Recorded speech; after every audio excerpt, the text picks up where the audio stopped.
Seems rude to me. You're live. Oh, that's unfortunate. Well, welcome. We're doing, I guess this is a Q&A. I don't actually know.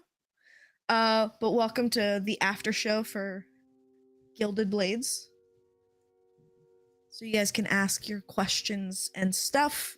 The audience can also ask questions if you have them. For the most part, it's just going to be us kind of talking about season 1 and what we expect for season 2. Yeah, that's it. Also, hi everyone who's here. I very much appreciate it. But yeah. I guess we're gonna start this the way we start everything else, which is with our player introductions. But this time we're missing a Furied for personal reasons. So I guess we're gonna start with Havoc. Why do I gotta go first? Because I said so. Oh, that's fair. Hi everyone, I'm Havoc. I play Rook, and yeah, that's about it right now. Sorry, Euphemia.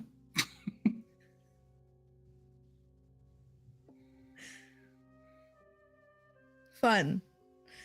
Love the tension. Ant. Hello, I'm Ant DX1. I play the Great Lord, I think now, Theoden Deverett. And you can catch me on Twitch, twitch.tv/AntDX1, where I'm also a pirate captain, usually playing Sea of Thieves. So, hello, happy to be back. Looking forward to season 2 starting next week and the Q&A. So, Yeah. it's me. Myriad. Hi guys, I'm Myriad. You can call me Miri if you want. I stream here on twitch.tv/Myriad_X. And I play Euphemia de Vesemir, now Great Lady also. She is also now Great Lady. So we, both Theoden and I are moving up in the world. You're moving up. Well, I think she's a great lady. Wink wonk. And Lim. I'm Lim. I play Cassius. He's still a knight. And He's still just he's still a knight. Yeah, looking forward to see what everyone's been up to and been thinking about. I definitely have a few questions of my own, so I guess we'll get to it when we get to it. fair and valid. What is this? What is this on my camera? I'm confused. Okay. So last week, who can somebody give us a recap of what happened, or does anyone want to? So what do we get? A thank you. What do we get if we do an entire recap of season 1? Just a short recap of season 1.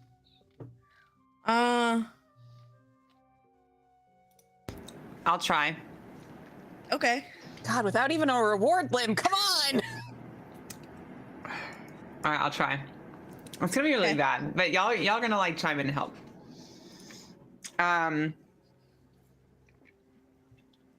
So everyone was summoned to, it's been a while. I don't even remember the name of this place, the kingdom, but it's not important. The Oceania Empire? Is it like is the whole empire the continent though? Column A, column B. Yeah, I wasn't Oceania- sure if this city, this city kingdom With capital. had a Yeah. name. Tree Frog? Tree Frog Tree frog. is the Tree capital. frog. Tree. Tree frog. You're close, you're close. You know what? Good No, enough. Okay. Sure, move now it on. is. You know what? Tree frog it is. So we were all summoned to Tree Frog in the Oceania Empire. And everyone at least is from Oceania. Cass isn't, and that's my in and out of character reason for not knowing what's going on. And it was, I believe, for a coronation of a young king, a boy king, I think, because I believe he was very young and kind of had mom as regent. And now he's old enough to be king. And so there was a big party, and they're like, everybody come.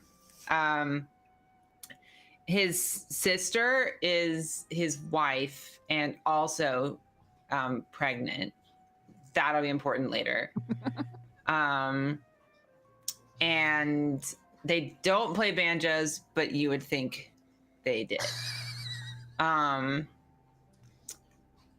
So when we get there, everybody's kind of meeting each other. They all have their own like little houses, their little villas, little estates, you know, that they stay on. I imagine them looking a lot like at Disney when you kind of get your own condo. And I imagine the kingdom much like Disney. I realize it's not exactly accurate, but you can kind of pretend. And so everyone is at Disney and staying in their own condos and doing their own thing. And we're all kind of meeting each other, getting to know all the different characters. High points. There's I would say the next like biggest thing is that there's like a big party, and it's a big like duel and stuff. And we know this is going to happen. In the meantime, though, before this is happening, we do some adventuring, and we're told to go find something that I honestly don't remember now. Feel free to fill me in. But we end up in a different town. We were finding the old lady. The dwarf lady. Like but like I know we were finding the old lady, but like why? Like who told us to do that? She was supposed to be. Oh, I'm sorry. Go ahead. Yeah, she was supposed to be the curator's like ex-wife, or Yeah, but who told us to go do that? Was it Lady Fordain, or was it the king's Lady brother? Okay, so was it okay? Because that I couldn't remember why we went on this thing, but yeah. So Lady Fordain, who is another one of like the leaders of the various houses, the Fordain house, sent to us because she's like, there's some shit going down.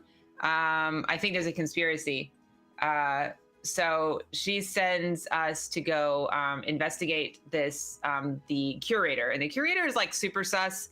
It's important to note that the curator looks pretty unique, and so we're like, that could be something to pay attention to.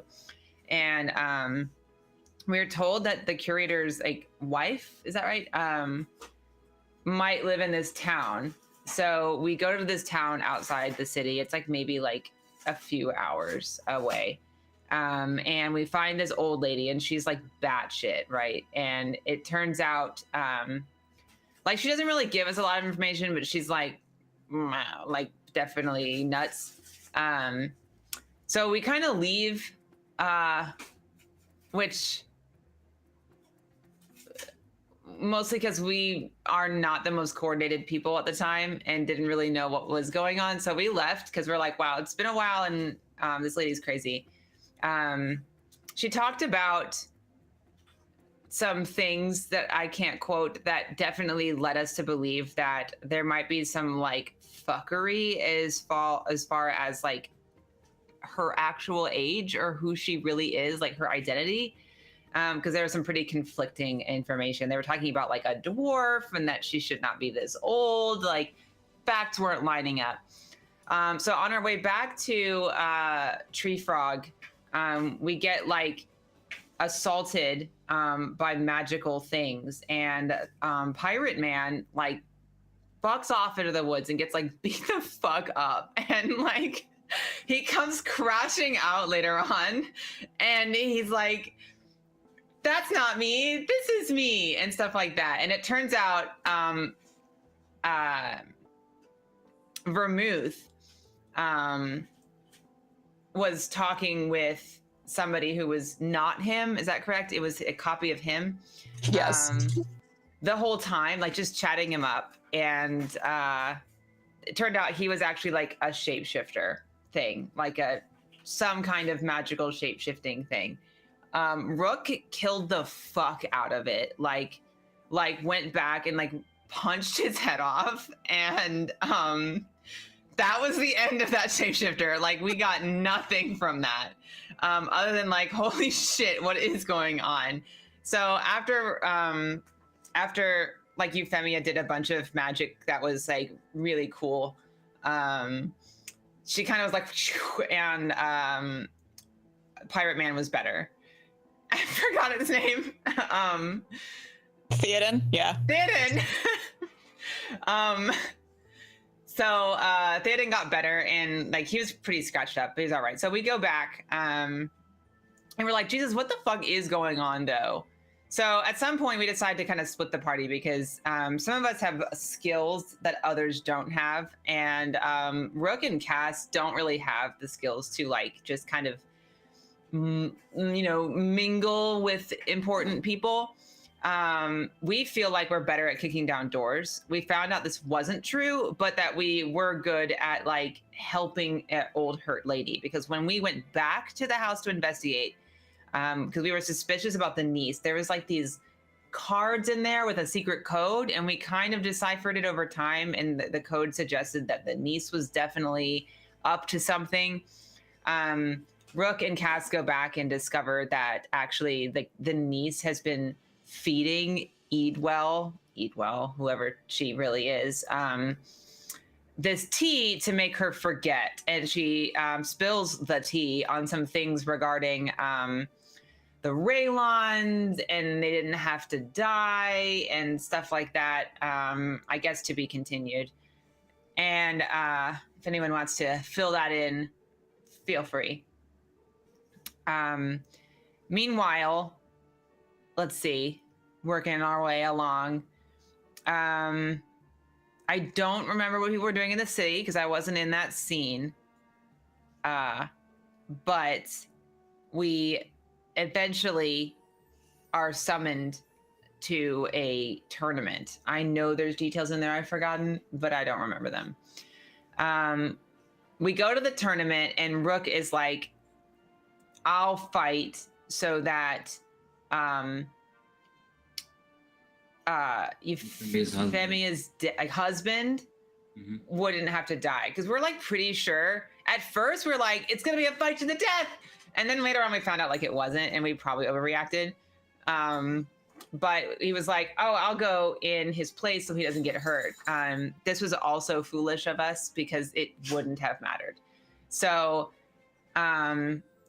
he's fighting, but like little did he know that Willow ends up in the ring too. And now our two friends are PvPing each other.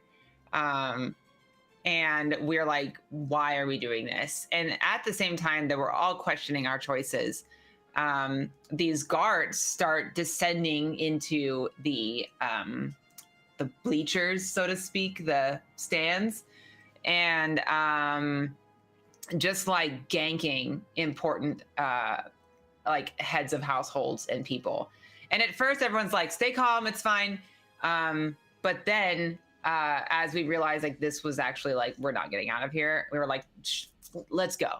So we kind of dipped out and we ran away, and all of a sudden now it's like chaos, right? People are dying left and right. We all got like red weddinged, and the party is all panicking. I know, I forgot the part earlier where Cass like spoke to a rock, but it was really cool, but we could skip it for now. So we end up all, it was pretty great. Let's see what happened next after we all split up, because obviously it's meta for me to know where everyone was, so I didn't pay attention too closely to what everyone else was doing. But I believe I went to the Fordain Villa, I think, because we all kind of ended up there at the same time. Or was it? No, it was De Vesemir. You ended up at the De Vesemir household. Yeah. In which we decided to leave the city. So we do get out, and we go to a nearby place called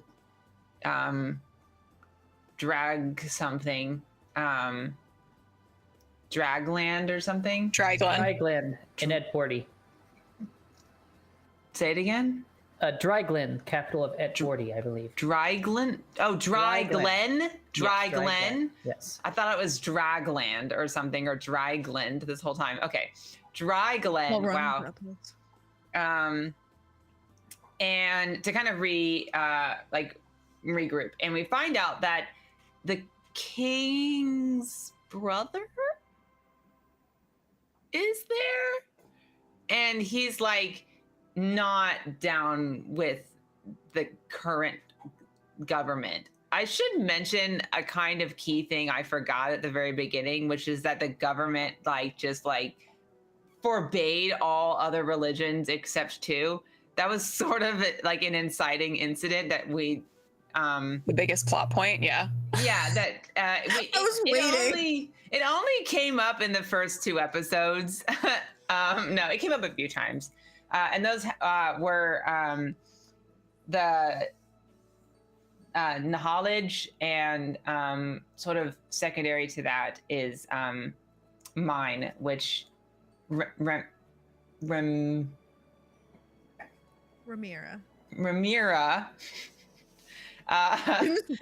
It's look, fried no, I have from really moving. bad proper noun recalls. So like names and stuff that I do better with, like nicknames.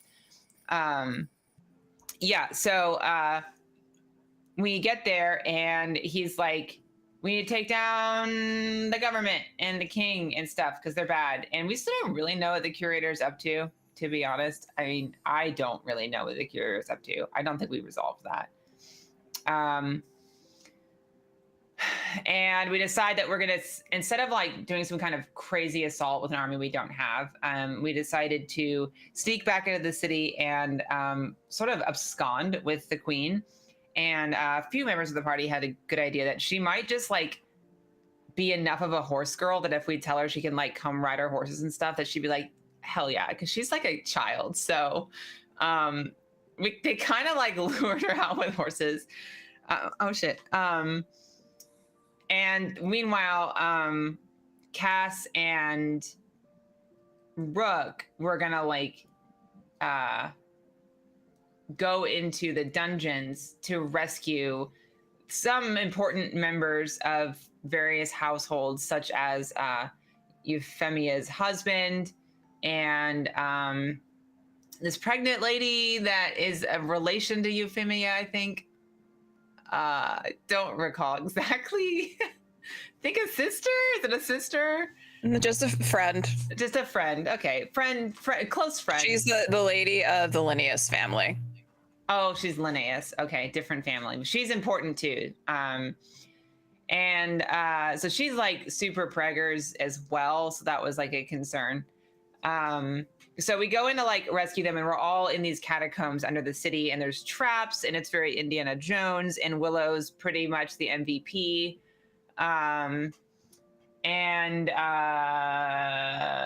Cass and Rook do like play football with like this kind of creature, and win, which was really cool. But then we got tricked by this guy in a cell that we tried to rescue, and it turned out he was like, and it was actually somebody else with a disguise, and we're like, shit. I don't even know what we did, honestly, but it turned out okay. So they managed to get. I don't know, but it was fine.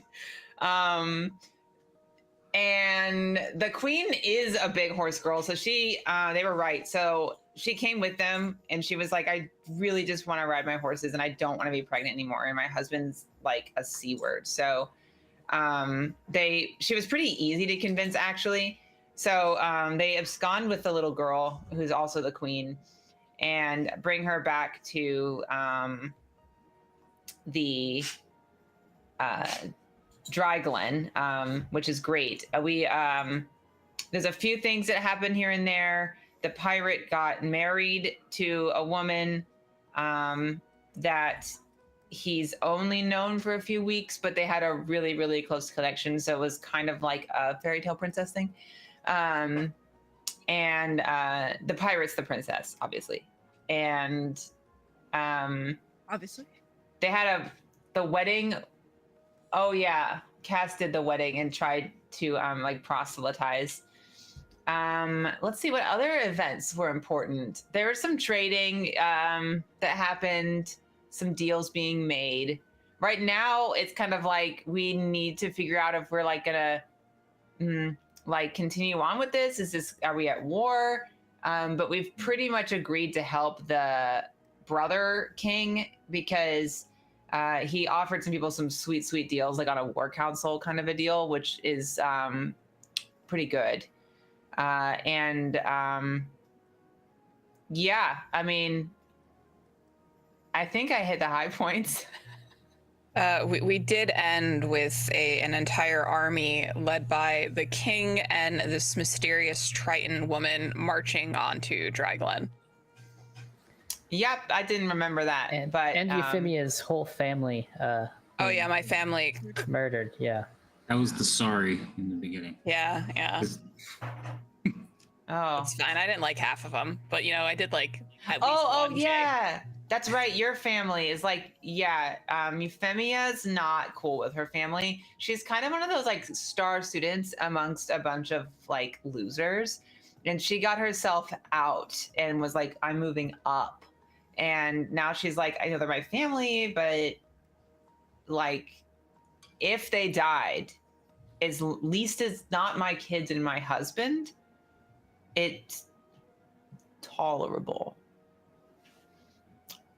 Oh, Pirate Man killed his brother early on, but not Like everybody the first knows episode. that. Yeah, nobody knows that really. Like some people kind of think that. And then his dad, who was a jerk, is also dead now. So that's why he's also moving up in life. Euphemia and Theoden just sharing that trauma of our families dying. Mm-hmm. Yeah. Mm-hmm. Trauma bonding. Early on in like episode Whatever one, Rook also like seriously like traumatized a man and became like the captain of the guard for the Traumatized him so much he took his job. yeah, like he walked in and like insulted him so badly that he fired himself. And That is what happened. and Rook became the captain of the guard. So everybody's moving up except Cass. Oh, and she's not here. I didn't forget her. I mean, I did, but not now. And that's that our sweet mulled wine, vermouth, is she kind of got a happy ending, and she went into a magic tree, and the tree may or may not be symbolic of something else, but we don't really know. It's magic. And she met her family there and decided, I guess, that she wanted to be present. She was ready after centuries to be present with her family, and they were happy to see her. That's exactly what happened. That's exactly what happened. I wasn't sure how much of that was actually like real and how much of that was like Oh, me either. trippy stuff around the tree. Yeah, I don't know either. She might have died, but she also might have just like gone into the tree. Sure, that's what we'll think. That's what we're gonna go with. Cass doesn't know, and I only understand this plot as much as I can remember from role playing from Cass's perspective, and he wasn't there. So, yeah, Doesn't matter. That's the Also, story. Rook became right. Sebastian Raylon, if I recall. Oh yeah, Mm. his grandma was That was important. the sorry at the beginning. Yeah. Everyone's moving up. And we think Rook's mother was part of the what family was that? Raylon. No, not the Raylon. Oh, but she married. Wait. I forgot who Because she we was were married to. confused because she had an egg somehow. You were Yeah. the egg. You were the missing egg. No, You were the missing egg. I don't think I was egg. missing. You were the stolen You were egg. misplaced. I think I was stolen. I don't know. We haven't gotten all the details on that. On a shelf. It's It was Farmal. preserved for a while. Formaldehyde, Yeah. formalin. I think that was the best recap we could have possibly gotten, honestly. That was perfect, I think. Yeah, I'm sorry that I had to do it sober. It's okay. Honestly, I don't think it would have been better if you had been drunk. It may have been I think funnier. it was peak. But yeah. So yeah, we figured out that Rook's mom would be a Farmal. So is Rook a prince now? He's a lord. I like Technically, he would be a prince lord. better. I like prince better. But I mean, Lord is depending on how fine. season 2 goes. Do we know? Did he tell us? I don't Yeah, think we so. were having a conversation about it, and it came out. Okay. Because I remember we asked whether you wanted to be referred to as Sebastian or Rook. Yeah, it was when we were questioning the guy we took from the cell. We Mhm. took him back with us, and we were questioning him. That was and I went Rujat's in, brother, yeah. Yeah, and we went in and questioned him, and then they ripped out his entire spine. Yeah, you did do that. You Yeah. did do that. Yeah. But that was when it came out, because he was like, "We know who you are, so who are you?" And I finally it came clean, but there was many people listening. So That guy was stirring the shit something fierce. yes, he was. It was my brother-in-law. I did You not didn't like him anyway. You were the one that sent us to kill him. Yeah. Fuck that guy. Yeah. I'm not mad about it. Oh, okay. I'm upset about my Okay. sister dying, but it's... You know, yeah. Well, I didn't know him, so but I'll feel bad with you. Cass knew her. Cass flirted Cass with her knows at all the ladies, bar. though. Like He knows all the beaches and yet beachless. Wait, who? Which one? you. Ada, No, but- my sister, the one that you met at the tavern when you and I think Thea didn't. Sick Oh one. yeah, yeah. She was Yeah, this mean is the though. one. She was. She's She nice to wasn't. She you. was the sweet one. Nice. I don't know. That was Willow the one that was was mean. kind of She was the sickly. frail one, yeah, sickly, yeah. Yeah, I try to be nice to her, but like I don't know, she kind of came off as like dismissive. So Oh, because you were talking to her, and she was like, "If you're not gonna sit down and talk to me, there's other people who want to talk to me." You were taking up her time. he did sit down and Eventually. try to talk to her. Yes, eventually, but yeah, towards the Look. beginning, she gave you a hard time. I remember. Yeah, and then she acted like she really had better things to do. It's like she was there to like, what is it? Meet nobles. Yeah, and I'm not. So he can read the room and be like, okay, sorry to bother Yeah, but she you. wanted to talk to you. I don't think you could read the room that good, or you're missing like what's right in front of you. It reminds me of, oh my god, there's like a movie and it's like driving me nuts that I can't remember it, but it's like a very common movie, and where the princess sneaks into a party and she's wearing like a hood. What is it, like a Disney movie or something? Ella Enchanted? No, it's don't older than remember. that. And she sneaks in and she's all like, "Ooh," and then someone's like, "Princess," because she's like not supposed to be there. And it's like, the princess is here. What is that movie? Everybody knows that movie. No. Oh That no. was so many No broad idea. strokes. And I got What are we daughters, talking so no. She wants to like see like what the rough side of life is like. That happened in Aladdin, didn't it? It did happen in Aladdin, It but happened. I think it's a trope that happens in a lot of things, because that happened in A Knight's Tale, but it was the prince that did it. It's just the royalty sneaking around to meet the people. It's a common. yeah, thing. and that's what I'm trying to remember. Like, anyway, she gave me that vibe, and that she was really more out for like having an adventure and wanting to kind of be like naughty and have a little. Oh, you know what it is? Oh, It's no. the movie. No, it's ants. Oh my god. What? Like, remember, it's like Princess Bala, and like it's the I'm ants. sorry I couldn't remember ants. It was They've actually ants. seen ants. She's not wearing a hood in that one. She's she takes her tiara off. And she wants to go like dance absurd. with like the worker ants. Jesus. Anyway, to me, she gave me Princess Bala vibes, and that she was really more there for like wanting to get some like entertainment and go like have an adventure, and she wasn't there to like talk to some boring ass knight. So he was like, "I'm gonna let you go." I'm gonna let you I go. still think you should match up Willow, but whatever.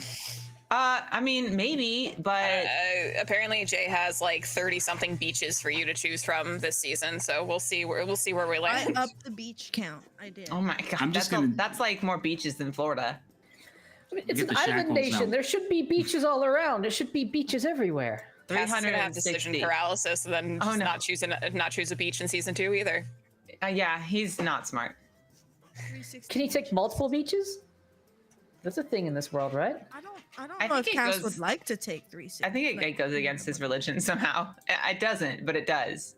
I don't know if Cass could like handle it mentally. You know what I mean? I don't think it goes against anything, but just like Wait, mentally. you two are lords and ladies. Can't you just arrange his marriage? We're not gonna do it against Get his will. force, yeah. You get Why force. not? They do it all the time. Yeah, but he's not one of our like charges. You can make him one of your charges. That's true. There you But go. he's- And then you can arrange a marriage, and then he does. The decision is out of Cassie's hands.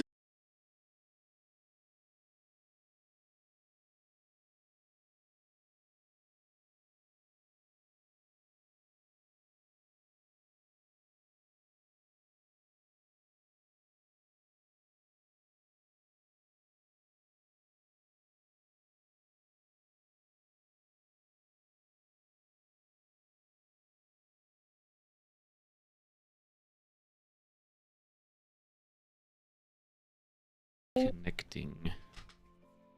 Nope. Hold on. Wait, what? Oh, Please hold. Uh-oh.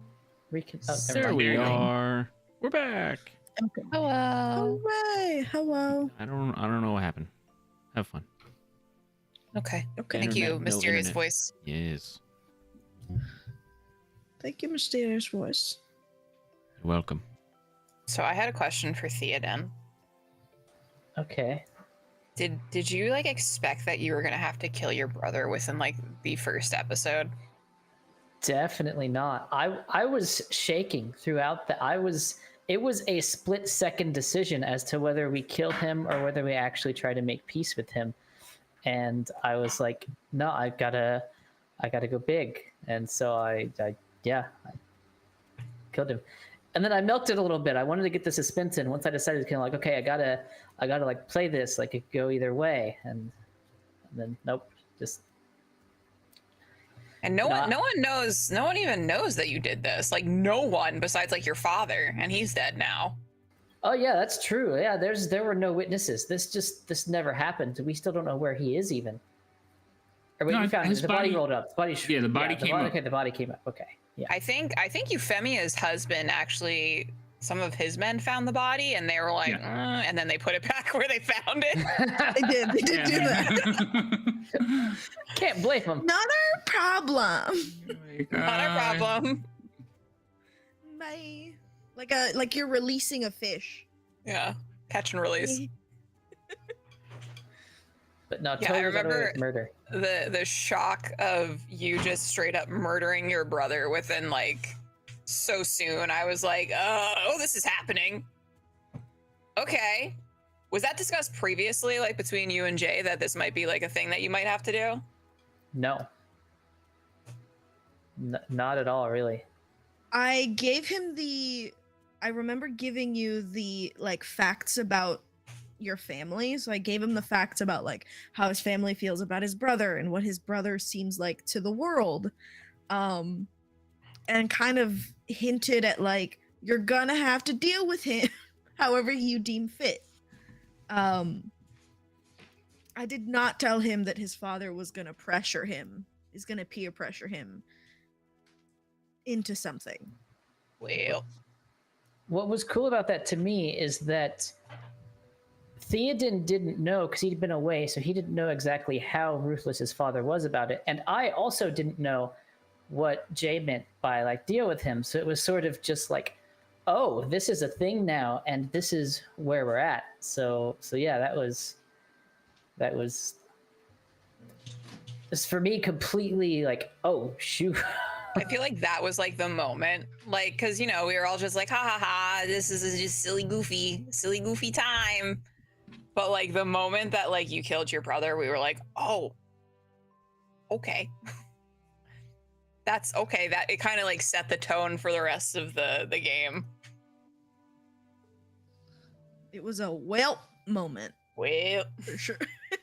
Well, I was so scared because brother. that was my second episode doing anything like this. Like, so I was, yeah, that was very like, oh, we're going for it. Might not be here for episode 3, but that's okay. I mean, I was happy with the decision. I thought it was cool. I was like, what, you know what? Choices were made, and that's fine. Because you could have fully chosen to not, and nothing, like, there was a whole other thing that could have happened.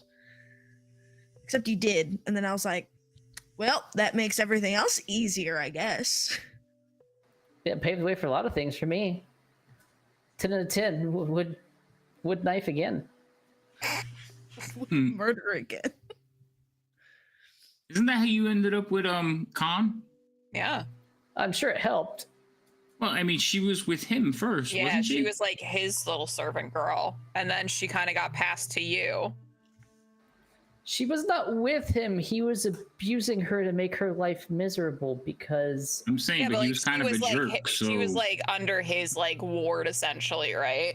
oh And yeah, then yeah. because you killed him, her like custody of her kind of got switched over to you. Something like that. Yeah, I think her allegiance. She already hated him, and I think her allegiance, which I did hint. I don't know whether she picked up on it because I was trying to be sort of transparent, but not. But I did hint at her that I might have known before anyone else did what happened to him. But I have no idea if she picked up on that or. I don't know. Maybe she didn't want She's to. a little smarter than she acts, but she is. Maybe she did, but she was just like pretend to be dumb, Yeah, she rolled with it. If so, feign ignorance. Well, I mean, what else are you supposed to do? Your husband's like, I murdered someone, and you go, okay. Okay. Anyway, what do you want for dinner? I'm thinking fish. Get Arby's. I hope that's what my wife does if I ever murder Wendy's. anybody. It's good to have someone that firmly in your corner. It's like, all right, sure, yeah, we'll figure this out. I have a question for most of you, which is, was there any moment in the in the series that you guys were like, I don't understand what's happening, or just like, or the opposite of like, I see where this is going and I don't like it, or I'm scared by it. Because I know for Ant, it was the like murdering his brother part where he was like shaking. But was there any moment like that for before the last episode for anyone?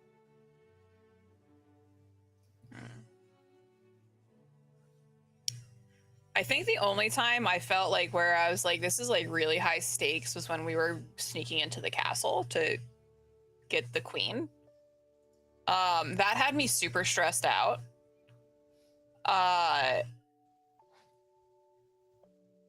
And I feel like we had like enough like information to go on throughout the entirety of the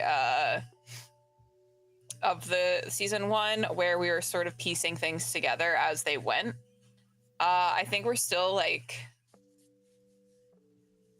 confused. We don't really know what the curator is up to, like what his deal is. I don't know that we ever pulled that thread hard enough or found out any further information that would like lead us down to what his whole deal is. And now we got this Triton bitch to deal with, so. You do. I guess Cass. Like, was there any moment where Cass was like, oh, the stakes are actually high now? Or any moment that kind of felt that way at all? Let me think. Going through it.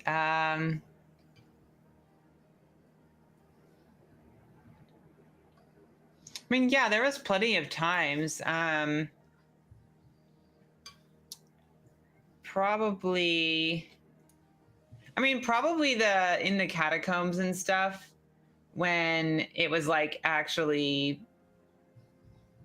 knowing that we were all like split apart and we didn't have each other's back, and we had the two magical people in one place and then two people who aren't really magic in the other place. It just felt very vulnerable, being split up. And I was like, this is not a high combat game, but it would be, I was kind of like, this would be silly if we didn't run into any kind of combat at all, breaking people out of prison. So I was definitely, as a player, I was definitely like nervous about us all being split up and what we might encounter in our respective places. And I would say, but I would say the opposite of Cass. Of all things, Cass probably felt like that was the first time he felt like he had any like understanding of what the mission was and how to deal with it, versus having to mingle with all these like rich aristocrats and stuff, which is so out of his depth. He probably felt like the stakes were actually higher, just like trying to communicate with people at a dinner table than he did fighting monsters. So Fighting gross flesh monsters. yeah.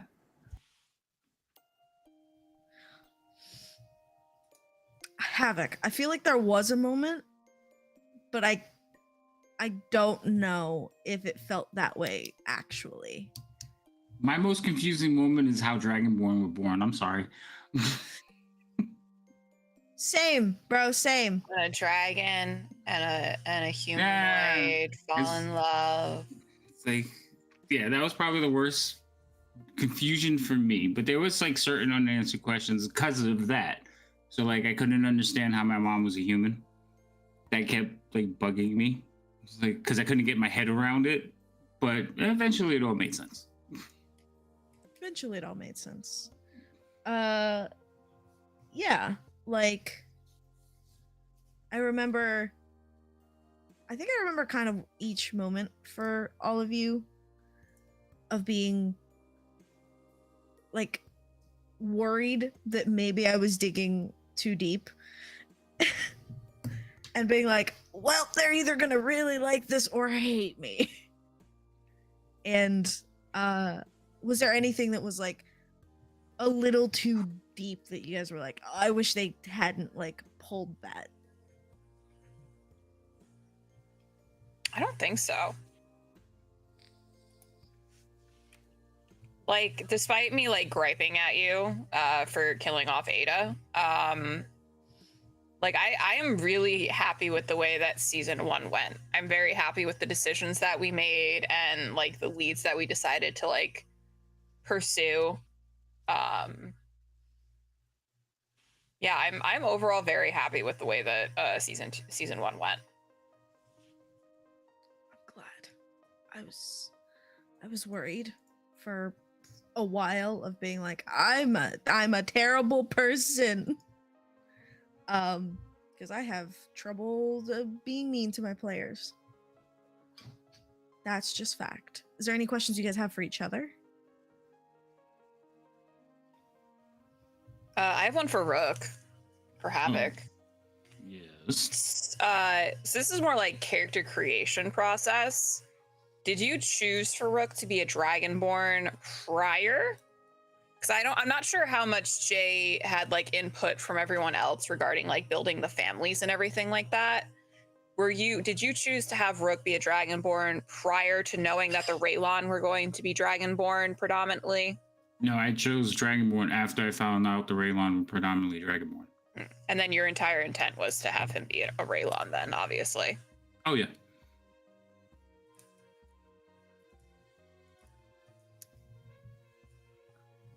I just worried you guys were gonna kill each other first episode, if I'm honest. Now we're besties, bro. Well, I mean, Now you're it's up in the air with Rook and I right now. I was gonna say it's a little touch and go with Rook. I wouldn't say besties, I'd say best something. Best allies. Best allies. Yeah. She does all that magical stuff. I don't understand. It confuses me.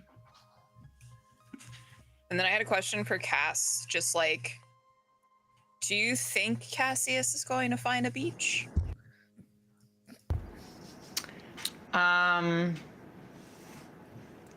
Maybe. It's more of a meta answer to that, in that I get horribly insecure and guilty if I feel like I am in a solo scene with the DM for longer than like 3 minutes. And having a romance scene like that would require sidelining the entire party for like completely selfish reasons. And I just feel really terrible about that. So as much as like I would totally like go off if it was just like me and Jay or something, I don't want to monopolize screen time, so to say. So it's hard to say if he would find a beach or not if I don't have like on-screen time to develop it. Because I think that doing that to the extent of knowing if they actually were to like become a thing would require using up an inordinate amount of screen time, as to the point of being egregious. And I just don't want to do that. So it's not so much that I'm not open to it. I would love that. And I definitely think it's possible. I don't know if it's feasible in like a 10 session limited time thing where everyone wants a chance to play. I mean, this is not a small group. So I think it's kind also of an answer. like I'm assuming I speak for everyone here, where if finding Cass like a wife or something you think is important to his story arc and his storyline, I don't think that is like rude or disrespectful to take up time in the game.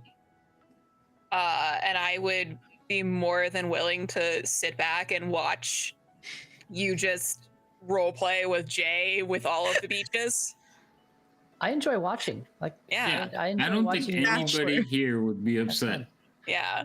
I Well, think it's that's just, good. you know, if it's something that you want to pursue, like within, like if this was like you said to Jay, hey, I really want like Cass to have like a romance, and that's something that you wanted to get out of this game, like I don't think there's like anything wrong with taking up screen time. I wouldn't even Yeah. call it that. I think it's just part of the game, and it's part of what makes your experience fun as well as the experience for everyone else. Yeah, I don't think it's likely that we will see him get married, if that makes sense. Yeah, I no, think not he would- everyone can have like a married at first sight like Theoden. Yeah, no, I love that. But I definitely think that it would be something that would probably take a long time to get to. And but I think it's very possible that he could meet somebody or what have you, and sort of start developing that a little. I think that's possible. I might have some things. Let me pull up my questions.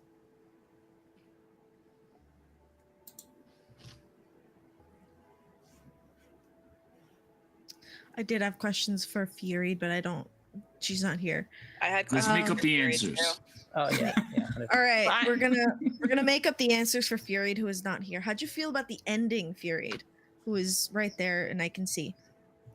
I for one think that Vermouth's ending was very fitting for her character arc, and you know, I just didn't want to be under the foot of Lady Fordain. I wanted to be a free spirit, and you know, oh, I'm here. Fury! And you know, seeing my children again was well worth whatever hardships I had to go through to get there. How close was that? So close. Pretty close. Yeah. Anyone else have a Vermouth answer? Yeah, but I don't want to curse at you, so. No, go for it. It's fine. Like, you bitch. You made me to cry. I feel so bad about that. Like, I knew it was coming. I didn't know who it was gonna be, but I knew it was coming. And the fact that it was two people at the same time and then one twice made me feel horrible. It doesn't take much to make me cry in a D&D game. Don't worry. I mean, it still made me feel bad. Yeah, I can hear myself. s- Thunk. Cass is killing beaches left and right. Yeah, for season 1, I kind of just wanted you guys to have an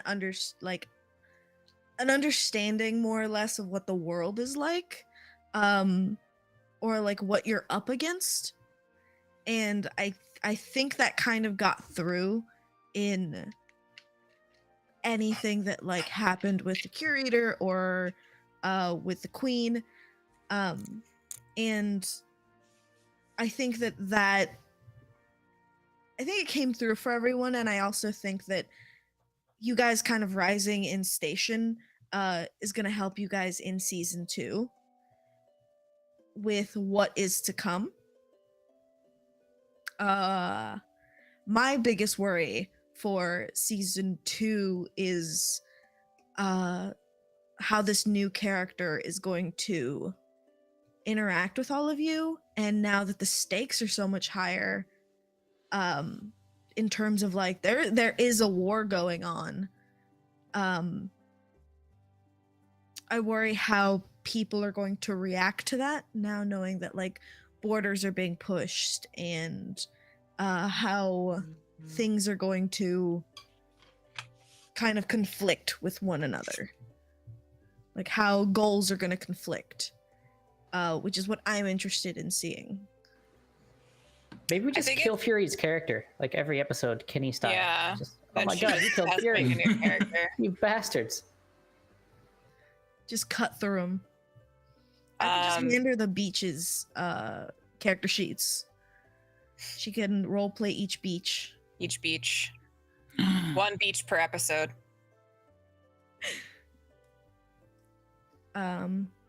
Oh, Fury had a question. Is Lady Fordain going to be an issue in season 2? Didn't Lady Fordain? So for here, let me pull it up because I do have it for you guys. So season 2 is going to start about 3 months after the events of the end of season 1. So sorry about that, guys. You're not going to see any battle out of the city or anything like that. No escape, no nothing. No escape, none of that. I'm sorry, you don't get it. It's okay. Are you? Yeah. I don't feel like it. So you're not going to see any of that, and a lot of things have changed within the like empire itself. Ow! I blinded myself. Saw that.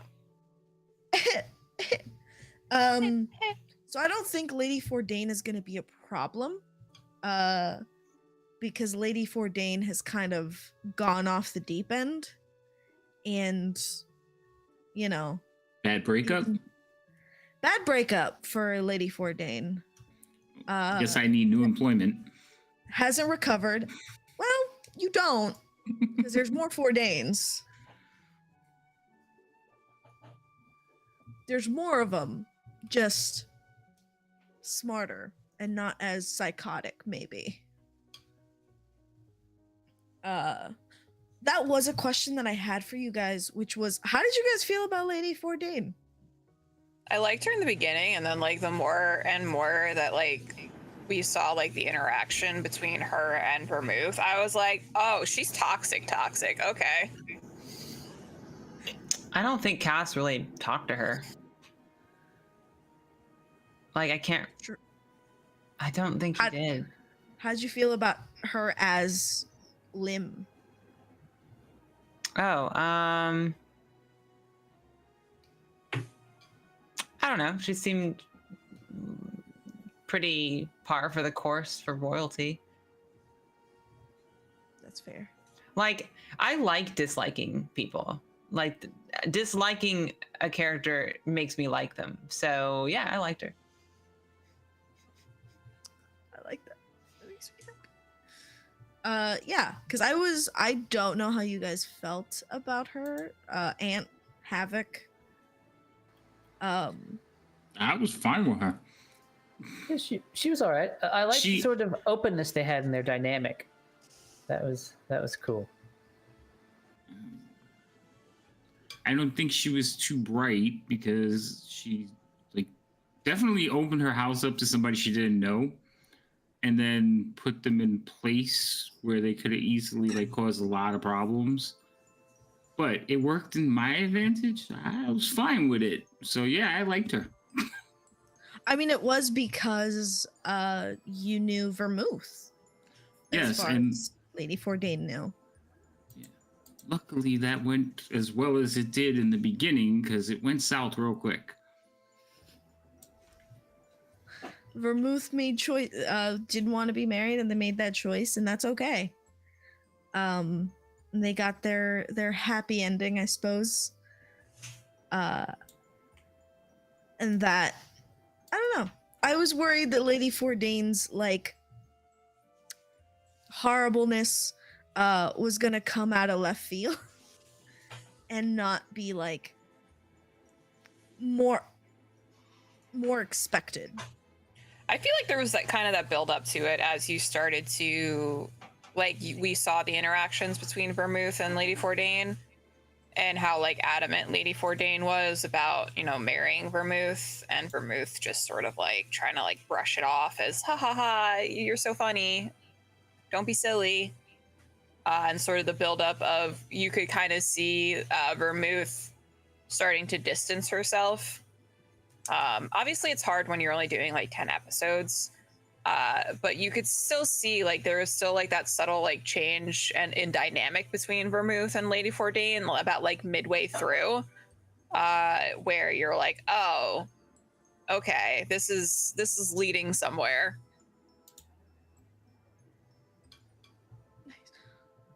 I'm glad. That was my worry, was that Lady Fordain being a nut job was gonna be a little bit like unexpected. Honestly, but I'm I glad thought she could have been worse. She Like- could have been more horrible. Go I bigger think, next like, time. Yeah, I'll like go I big think, next time. yeah, go big. You know, like if it's there ain't nothing wrong with having an over the top like villainous kind of person. So I actually think like her kind of final stand was epic, but I think it could have. I think you could do that again, you know, and pump it up. Like I'm here for it. Psycho bitch, hell yeah. Hell yeah. Glad to hear it. I'm glad to hear it for season 2 because I have made choices, and I know that at least one of you is going to absolutely despise me by the end of it. Well, So I wrote all of season 2 with the idea of like maybe Lady Fordain wasn't crazy enough, wasn't like harsh enough in this world. Because at the end it was very much like, you can go, but I'll get you eventually, as opposed to a immediately like murder you right there and then. So at least one of you is not gonna like me. Maybe won't talk to me for a couple days. And that's okay. I had a question for the DM. It's kind of a two-parter. Yeah, go for it. What are your thoughts about the characters, like our characters? And did you expect any of us to play a certain type of character? And whether or not we sort of met those expectations, or we went far out of fucking left field with them? Yeah. I love all the characters and how you guys play them. I enjoy the like dynamic that you guys have within one another, which is kind of not what I expected. I kind of expected you guys to be a little bit more like underhanded and like mean to one another, but in reality you guys are kind of friends. I didn't expect that. But I think that each of your characters serves a purpose within this world, and it kind of allows me to give each of you a facet of like life within this empire that I created. From like scratch because I didn't really know anything about like because this world was kind of empty when I came into it, and as I like started to build upon it, I didn't really know how I would get you guys to see the different aspects of like nobility to like the super poor, and each of your characters I feel like has the ability to move between those like social classes. And I think Rook and Cass give me the ability to like delve you into like the underbelly, kind of the people that nobody really wants to see. And Euphemia and Theoden give me the ability. Euphemia mostly gives me the ability to show you like the upper classes, whereas Theoden can allow me to show you the middle class of everything, of like what most people see in this world. The character that I didn't expect to be played the way they were was absolutely Rook. I when I saw the stat sheet, like the character sheet, I was like, this is a fighter. Like I don't know how this is gonna work. And I'm not gonna lie, I was doubtful there for the majority of like character creation and planning. And I was like, I don't know how this is gonna work. I have a backstory. It's a good backstory. So I was like, I'm sure that he'll play into it, but I don't know what his personality is going to be like as we like step into this world of like, you know, bad deals and, you know, cheeky remarks. I didn't know how he was going to fit in. And then Havoc started playing him. And I was like, I can see where this is going, and I can see why you chose this fighter character, because I expected him to be kind of crass and like blasé about everything and being like, I don't care about anything, that's stupid. And then he started playing the game, and I was like, oh, you know how to play into like nobility and play these like horrible games that these people play. And I think that was like, for me, the least expected, because I didn't know what I was getting into with Rook until I did, and that was fun. I liked that. I like Rook. Oh. Rook is a very good character because we obviously started out with thinking Rook is just like this like mercenary dude. But sort of seeing how, and it's not like in a bad way or in like a manipulative sort of way, but the way that Rook could like go from talking to like, you know, servants and like just like plain old guards to talking to like Lady Fordain and sort of like sweet talking his way into being the head of her guard. Was very entertaining to watch, and I don't think Jay expected that either. Just completely inserting yourself into that, and I was like, because it's just such a good way to like have your character actually be like relevant to the story, because sort of having your character just be like a mercenary, it's like, okay, well, I guess we could like hire a mercenary, but being like, no, he's the guard of one of like the high houses, it's like, oh, okay. That makes sense. That was, yeah, didn't expect that. I agree. He is a very interesting character. And he was also like the most like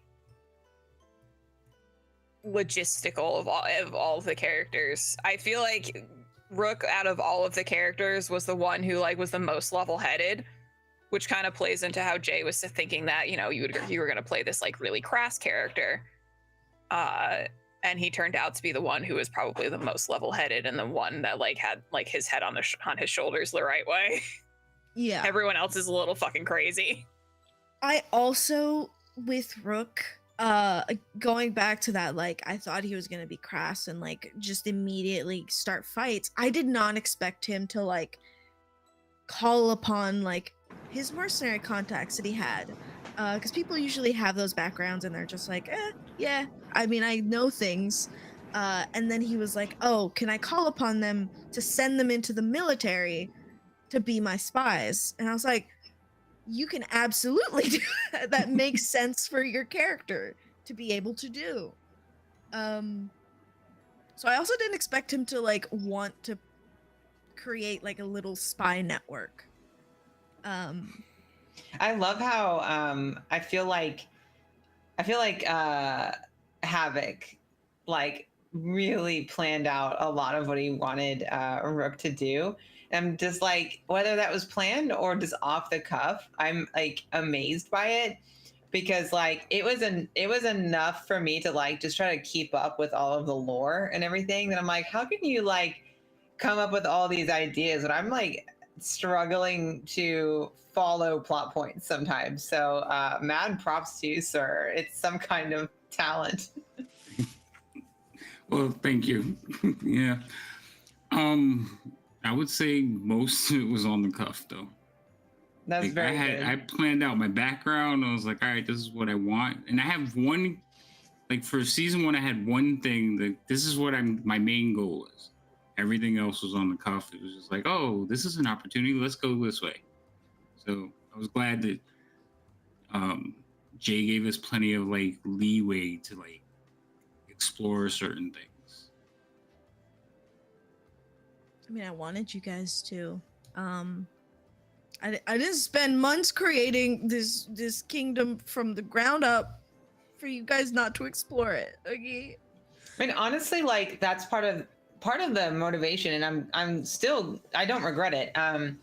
Of making Cass more of a follower type, you could say, is that I think I like to think of any D&D party kind of like a sitcom or any kind of show with an extended cast, and not every single person can be the main character at every given time, you know. And I actually think it can highlight characters more if there are characters like Cass, who is not always going to like have all the ideas and try to, you know, tell people what to do or command people and stuff.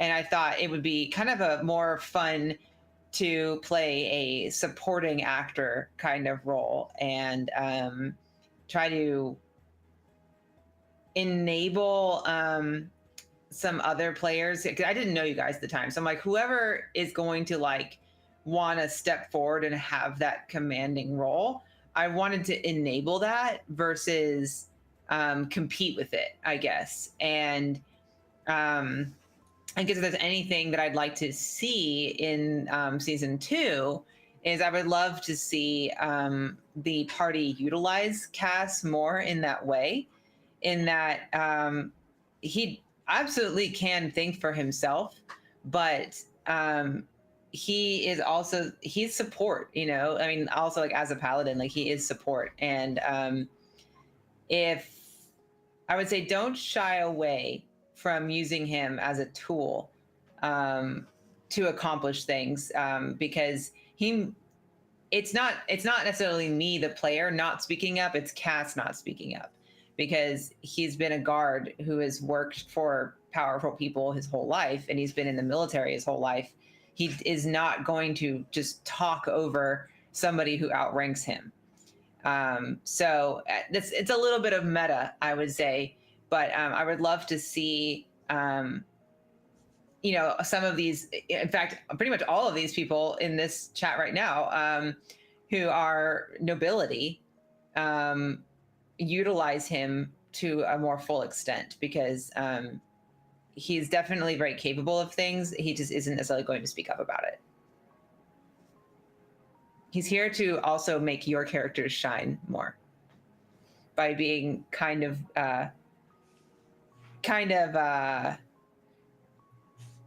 not the best at everything, you know? Like provide a foil to Rook is, you know, not only strategic, but also fast talking and strong and deeply intelligent. And it's like, okay, well, what's another side of that coin?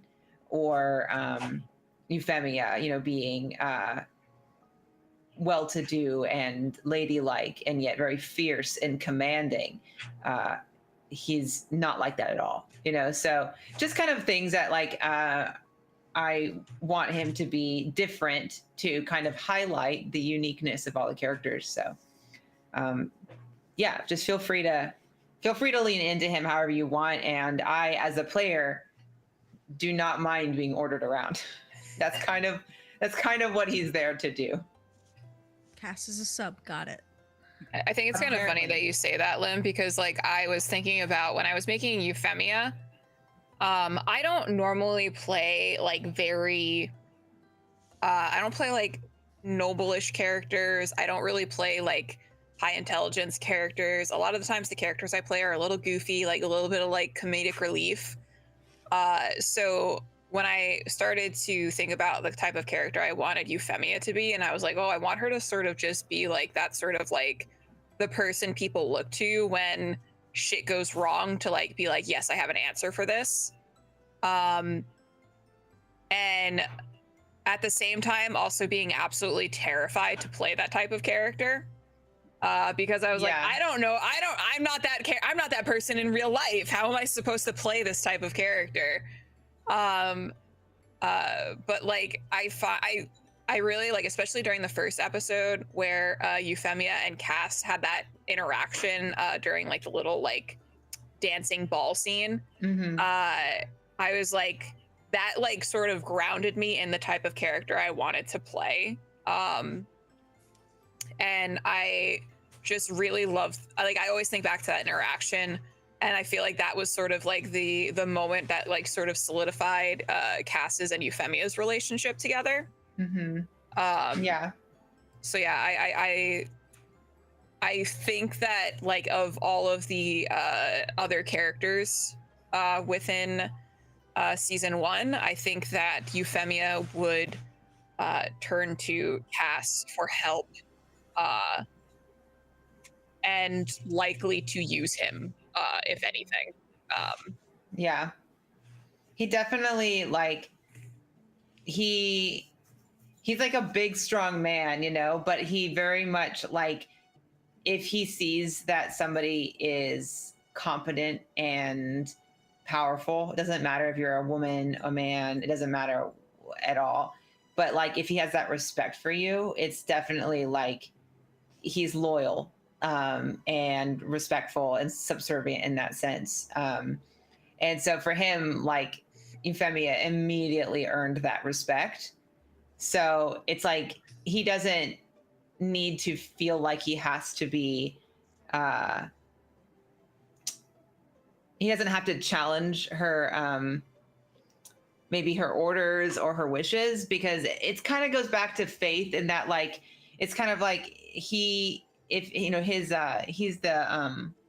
oath of the crown, you know. Mm-hmm. So for him, it's like leaders in a way are like divine, and it's like if he respects somebody as a leader, it's not so much like, well, I have to obey them because they're the leader. It's more like, I'm obeying them because if they are my leader and I respect them, then they are probably right, and I will believe them. I'll die for them, you know. So it's definitely like a true loyalty, and I could see where, like, if he put loyalty in the wrong person, that it could really bite him in the ass. But Euphemia has definitely earned that respect. Rook has definitely earned that respect, though he sees Rook a little bit more like a comrade in arms in some ways, like a brother.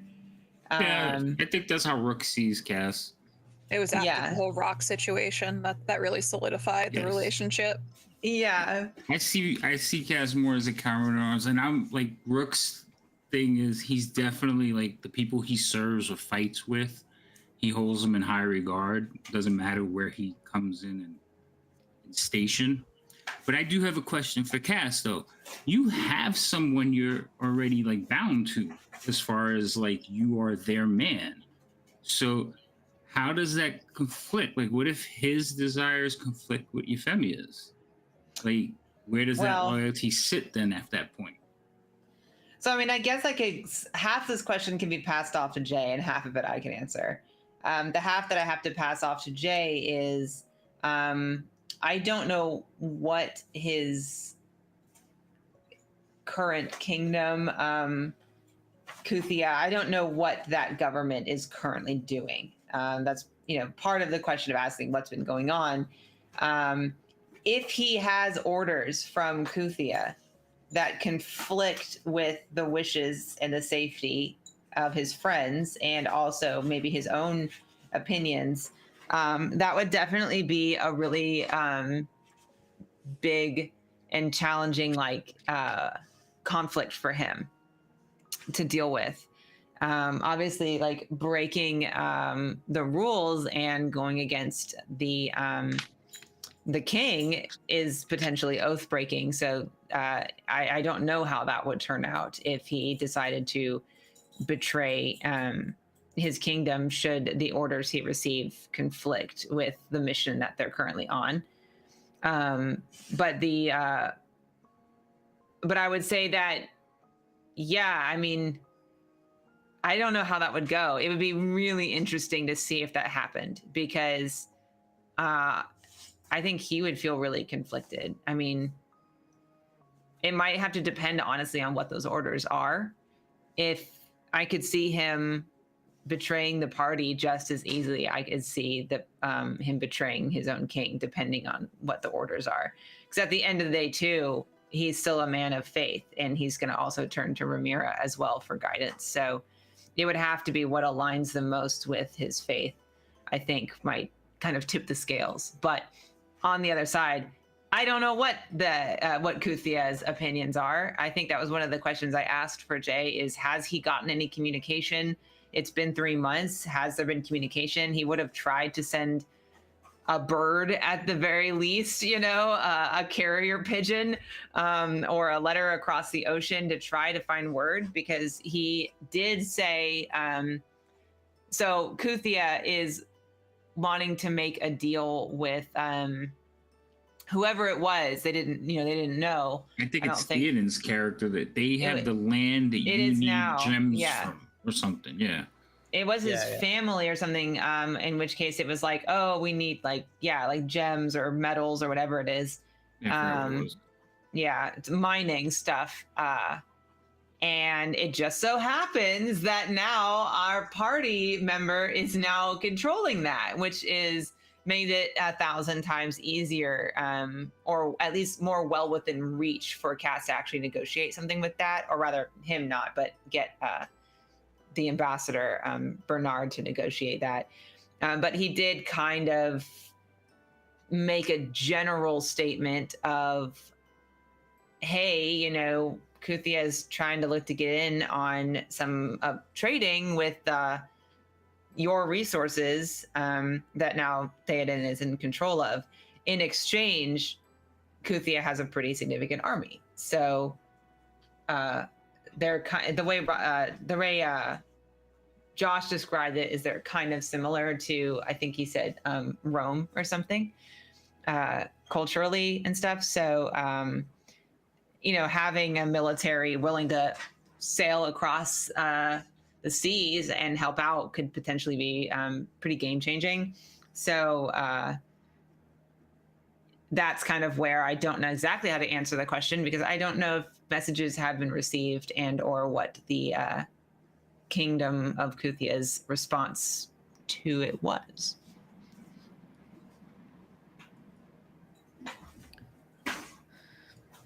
And we won't know till season 2. Just because that is part of the first episode. I'm not gonna give that away. But it does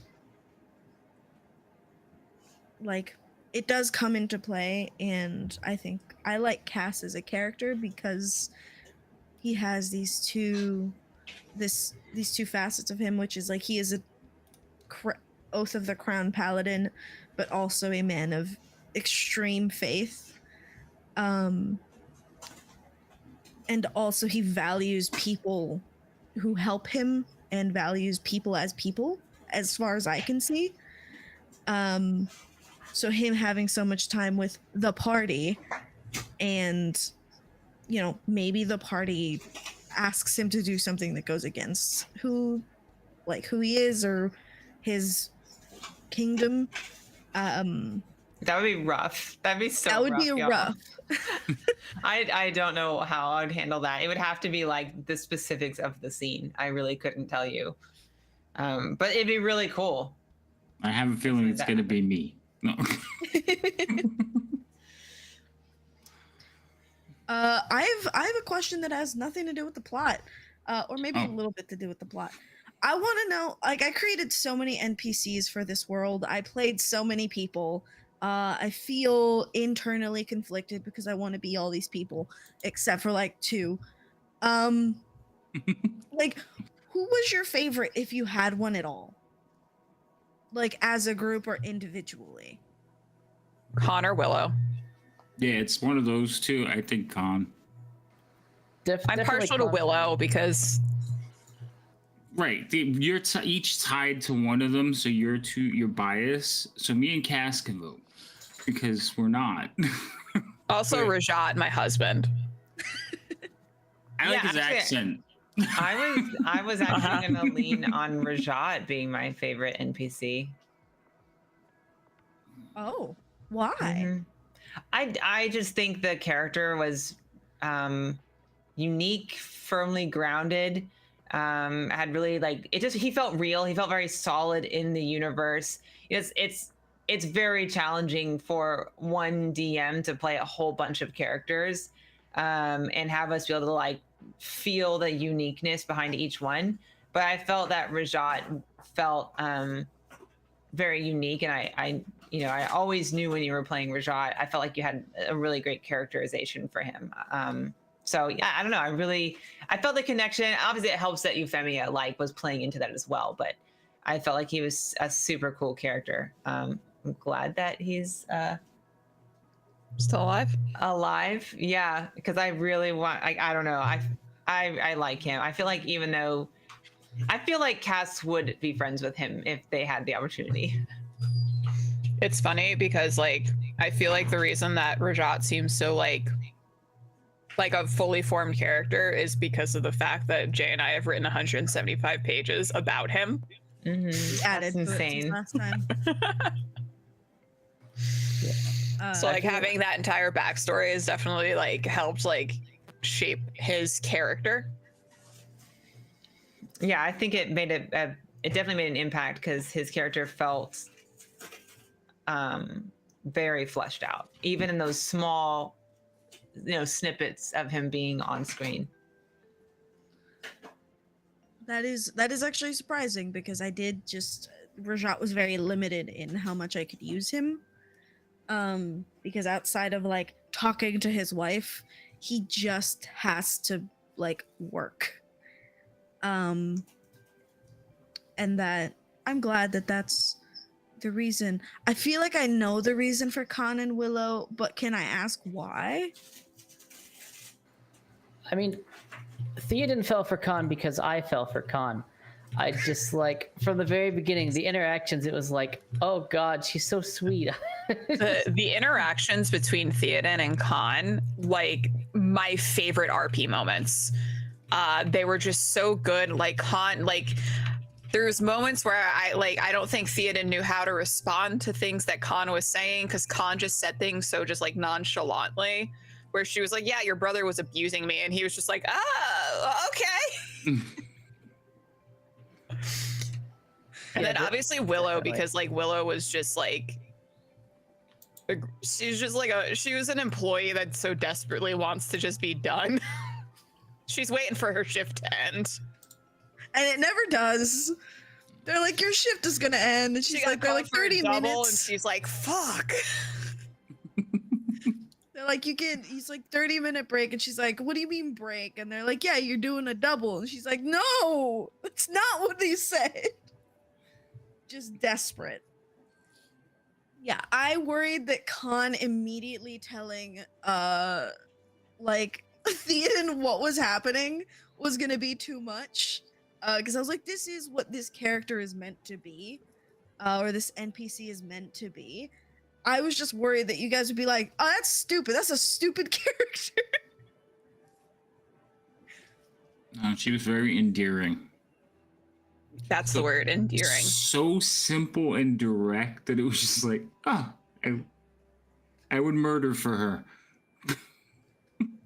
I would burn this whole place to the ground. Love it. And Willow was just, she was just like, she was a badass that didn't, like, almost didn't want to be. She was like, I am a badass, but I just leave me alone. Just want a nap. Yeah. It's like overworked badass. That was it. I also really liked Zaruk and Tanya a lot. Zoruk, that's the half orc, The right? half orc, yeah. Yeah, he was cool. I liked him because he just grunted a lot. But he was cool. Actually, all your NPCs were like noteworthy. So even like the bad ones, like the prince and them, like such assholes. Like you definitely made us feel what we were supposed to when interacting with them, I think. So props to you for that. Because there were some people I was like, yeah, I want to kill that person. Good. I was worried about playing the bad guys terribly. 'Cause I think Myriad can attest that I can make characters, like flesh them out and play like good people fairly well, or like just bystanders fairly well. It's just that bad guys are always the ones that get me. No, I really wanted to kick the king in the teeth. Well, why? What do you mean? Why would you ever want to do that? Like they both came out as bad too. It was like even the guy we were supposed to be helping was like, do we really want to help him? The 'Cause he's whole almost like as bad. the whole part where we were going to it was Theoden, Vermouth, and I were going to get the queen, and she was in the middle of having a conversation with the king, and he was just like having a tantrum about her just like pushing, like just But she hadn't had the baby yet. Yeah.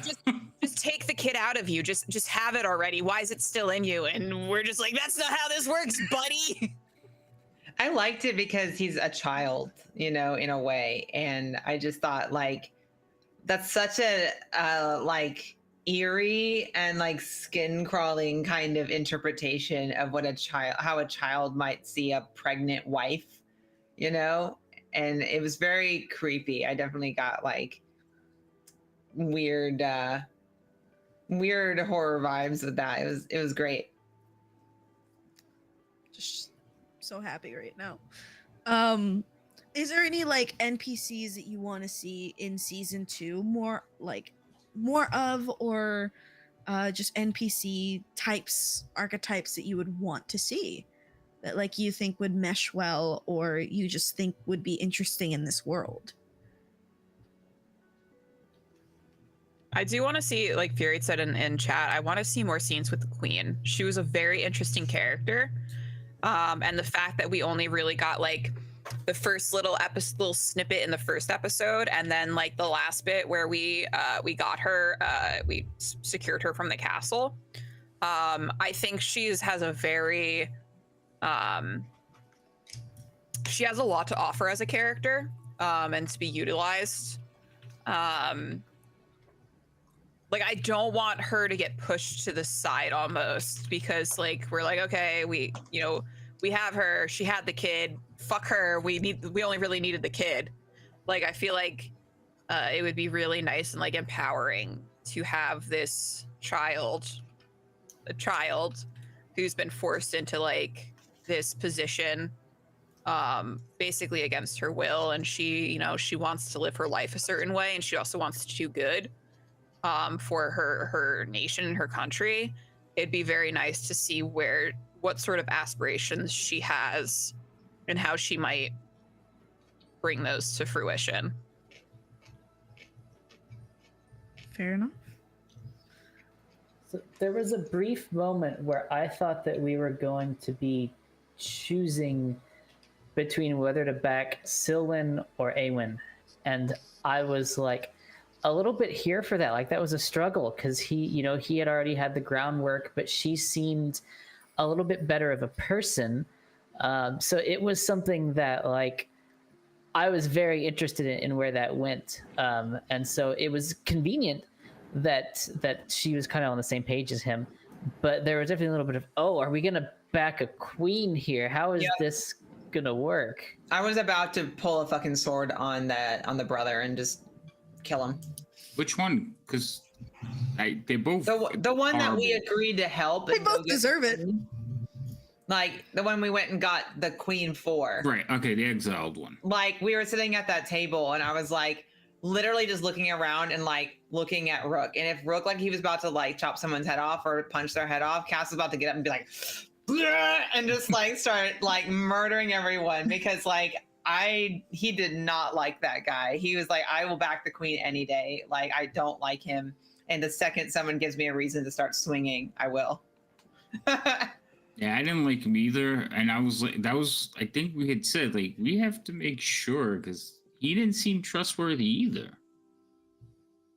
But I think he was the lesser because he wasn't burning churches. I think that's what we ended up deciding. He's not killing. That was everybody. that was literally the bar was on the ground. We were like, well, this one's not burning churches. So. Yeah. But yeah, if the queen was a choice, though, that would be a better choice. Even though I didn't get to interact with her that much. And I will say, I'm not trying to suck up to the DM, but I will say every single interaction I had with an NPC taught me something about Theoden and allowed me to express something about Theoden, I think. So I don't even know how I could sit here and be like, I think you should bring more of this type of NPC or that type of NPC because you've clearly got this shit covered from where I'm sitting. Like every interaction brought something that and was useful to me in figuring something out and in like showing something of Theoden. So it was great from like the whole castle was great from my point of view. Yeah, it's like if we tell you we want to see more of this person, we might be missing out on what you would have bought. Mm-hmm. I feel like also the NPCs, sometimes when you're in games and you're talking to an NPC, they feel like bland. They feel like filler NPCs. Like there's no substance to them. Like every single NPC that like we interacted with felt like a complete person. From like the accents to like the mannerisms. I can't remember what NPC it was where like just like the mannerisms that you like adopted like as you were talking as them. I was just like blown away and I was just like, I love this character. I want like this character for always. It was possibly Crud. I loved him. I know he only showed up like once, but I loved Crud so like I knew I had to play an NPC at like the beginning with Theoden, like having someone interact with him. Because Ant, you've never played D&D on stream, right? Like Correct. Yeah, this is my first one. And this is your first one, which I'm sorry for throwing you in here. And I absolutely like I knew I had to play a character, but I didn't want it to be like jarring or like immediately bad or just like throwing you. I wanted to like ease you into like this talking to me as another person. Especially like on camera because it can be super uncomfortable. And I thought like a fun character. The issue is that I had spent so much time on like other characters that were going to be instrumental to like the game and into the like story and like placing things that I had completely blanked on like this small piece of character on this small character. And I was like, I just wrote his name and that was it. It was like name, who he is, and like what he does for a living. And then that was it. And then I kind of panicked and I was like, I don't know. And then like I like just kind of picked an end from my NPC list and I was like, this is him, I guess. And I absolutely loved him. He made me so happy. Crud. Good. His name is Crud. What do you want from him? This is who he is. Literally all you need to know about him is his name. Crud. You say no more. I know everything I need to know about this character. Thank you so much. What do you do for a living? On the ship. That's it. All right. Job. Perfect. Oh. Don't worry about it. But even that, like that got on the spot. I was sort of making up how do I want Theoden to be. It's like, okay, Theoden cares about his crew genuinely, and so this guy who's just a random person in the crew is providing feedback and discussion. Like, okay, well, I see your point, but we got to do this because it really genuinely is better for your interests. And yeah, it was just great. It was a great introduction. I feel like it went fantastic. I was just so overwhelmed with positivity after that first session. Even it was just like, okay, this is gonna work. This is just great. I am glad. What'd you guys think of Bernard, like the ambassador? Don't touch my husband. All right, that sums it up. Never mind. I'll just take that one back. I love Bernard, and I really hope that man is bisexual or pansexual because he is in my head. He does not give All of Jay's just like all of those beaches I just made. All of them. Just Look, fucking fuck all of it, I guess.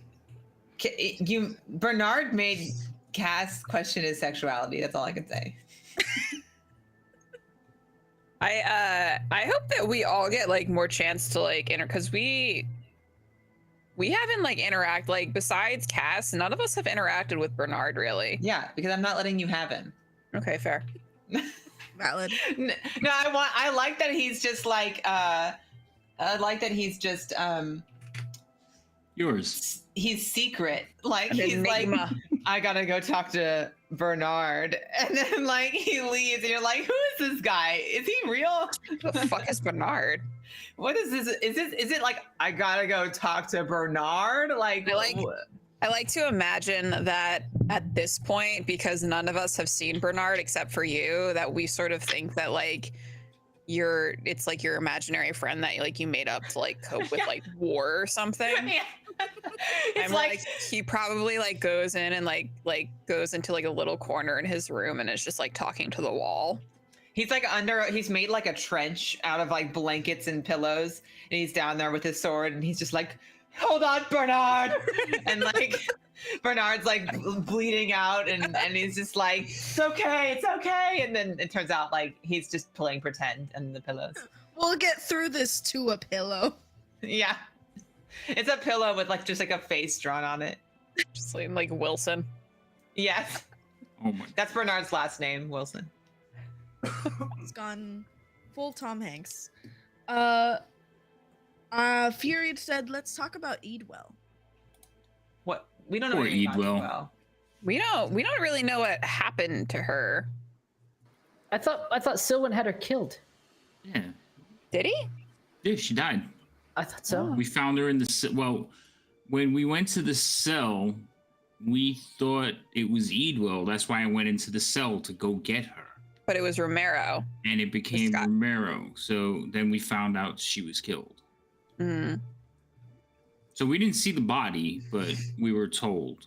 I think that's probably why Romero got his death the way he did. Just because we were told something doesn't make it true. That's the whole purpose of this campaign. We were told something, it's not fucking true.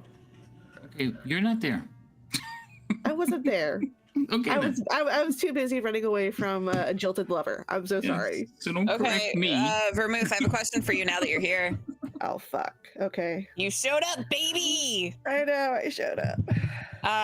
Did you always plan on having like Vermouth's journey end at the end of season 1?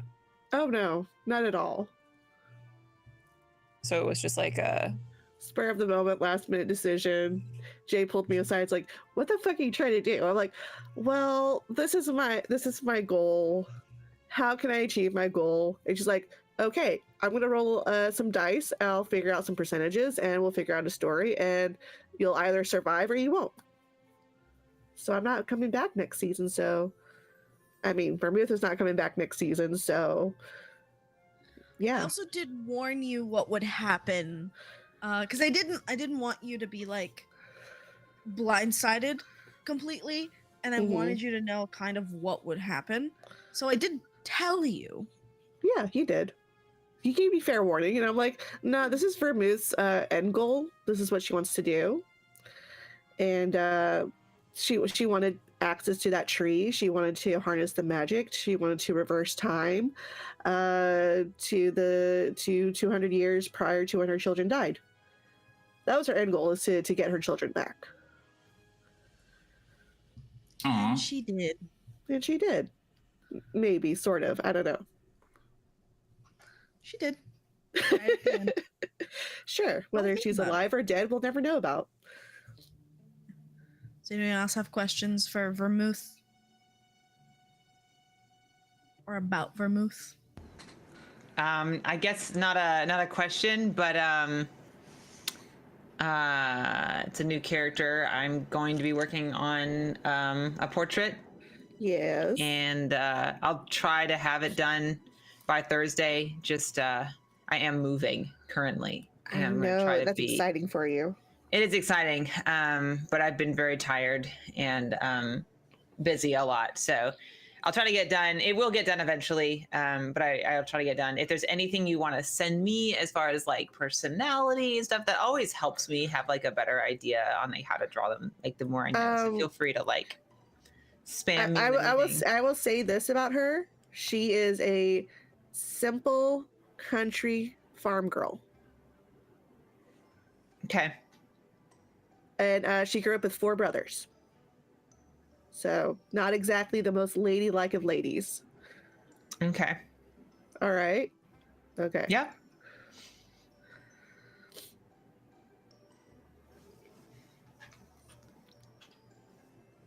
Anything else? Anyone else? Do we Any want to talk questions about the for- new character, or should we keep that at all until season 1 or season 2 premiere? I think keeping it to season 2 premiere would be cool. Okay. You did reveal a little tidbit about her. Yeah, a little she's teaser. very, very, very different from Vermouth, obviously, and she's a cleric. So, I mean, who knows? That might be helpful in the second season. Hopefully. We could only hope. We can only hope. Suck if it didn't. Unless it's like, a cleric, like somebody else does a cleric, where they're not really a Healy cleric and they just let everybody else die. Oh. I'm feeling really called out right now, and I don't appreciate that. God, you don't prepare a healing spell a couple of dozen times, and suddenly you're a bad cleric. I love that the people that are healing the party are the druid and the paladin, and who else that is not the cleric? Listen, you do 144 like you points have- of damage in one turn, and then you can shirk your healing duties. That's true. You don't need to heal anybody if everybody else is dead. Exactly. And enemies. Yeah. Okay, wait, hold on. Everything she just said, ignore. You should do your healing duties. I don't know. I mean, Myriad has been a very See, you successful got her cleric now. for how many years now? And it's a very badass cleric. No so, one's died yet. No one's. Well, I mean, permanently. No one's permanently died. No one's at the permanently died party. yet. Yeah. Permanent is key. Permanent is key. Yeah. And we got the paladin and the druid as backup healers. It's fine. It's fine. Nobody died. What druid? We don't have a druid. I think they're Talk talking about about their it different. Saturday game. Yeah. Oh. Talking about our other Oh, campaign. so it's all on you, Cass. You're the healer. So it's all the paladin's duty now. Gotta warm those hands up before you touch people. I don't know. I think the cold hands are a nice jolt to wake up the dead person. Depends on where you put them. Back And what of the the dead net. person is into, you know? You have to pay me for those services. Cass is not I mean, free. you wanted Kat to take on a bigger role. What bigger role than keeping the party alive? My favorite role in anything is the support role. I love healing, so I can't complain. This is your wheelhouse. This is where you'll shine. It is absolutely my wheelhouse. It's hard for me to play any game and not be like, can I be the healer? So this Can I time be I won't. responsible for your life? Can I hold your life in my hands? I like I've always liked paladins because of that. Like I want to fight stuff and be fighty, but I really love support. So that's why I was like, I want to do paladin. So I guess like the thing is, if we ever do get into combat, I still have no clue how combat works in D&D. So and we're like not level 1, so I'm like, this is already a lot for me to take in, and I don't know how to do it. So Oh yeah, you do get a whole bunch of It is- spells and shit, It abilities. is quite simple, enough that I think we could talk you through it. Especially on fantasy grounds, we can like figure it out, and it all is really just like pushing a button.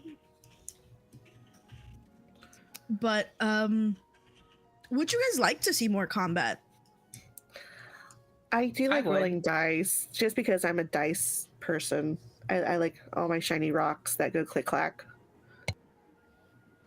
Did you already threaten us with more combat? I did. did. I did. I just want to know if like you want it. I'm still giving it to you. I just want to know how like. Got it. Okay. Is it Euphemia gonna be with her like welcomed? Euphemia with her like, I think I maybe have 30 hit points now. Is gonna say, I'll stay out of the combat. Have some support from a reasonable distance. You know what? As Vermouth, I was super sad I did not get to throw one fucking fireball. That's I mean, I don't think I even. That's I think I every have magic maybe user's. one like offensive spell. The rest is used for like subterfuge. I'm all offensive. With the right tone, any spell can be Look offensive. around. Healing word. Disgusting. Russ, Can't believe I have to touch you. see what do you mean I have to waste a bonus action doing this? No, thank you. Can you just like be not sticky next time? or could you just be better and not get hit? Yeah, why is your AC Just so be low? Bring it up, best. bitch. I guess Fury, you got any questions for anyone else? You know what my question is, but you don't want to tell us. You won't tell us until the first episode of season 2. I want sure, tell me. Tell I me the want to know question. if Khan is going to be pregnant when we come back. If she's going to be That's 3 all. months baby bump. I told you. Liv you had a know what- realization. I'm also looking forward to finding that out. Mm. Liv's face. I feel, Right. The I feel like excitement. I just unintentionally did the gif from Parks and Rec. When he's like this, he's like, Yeah. I That's feel like my I did it.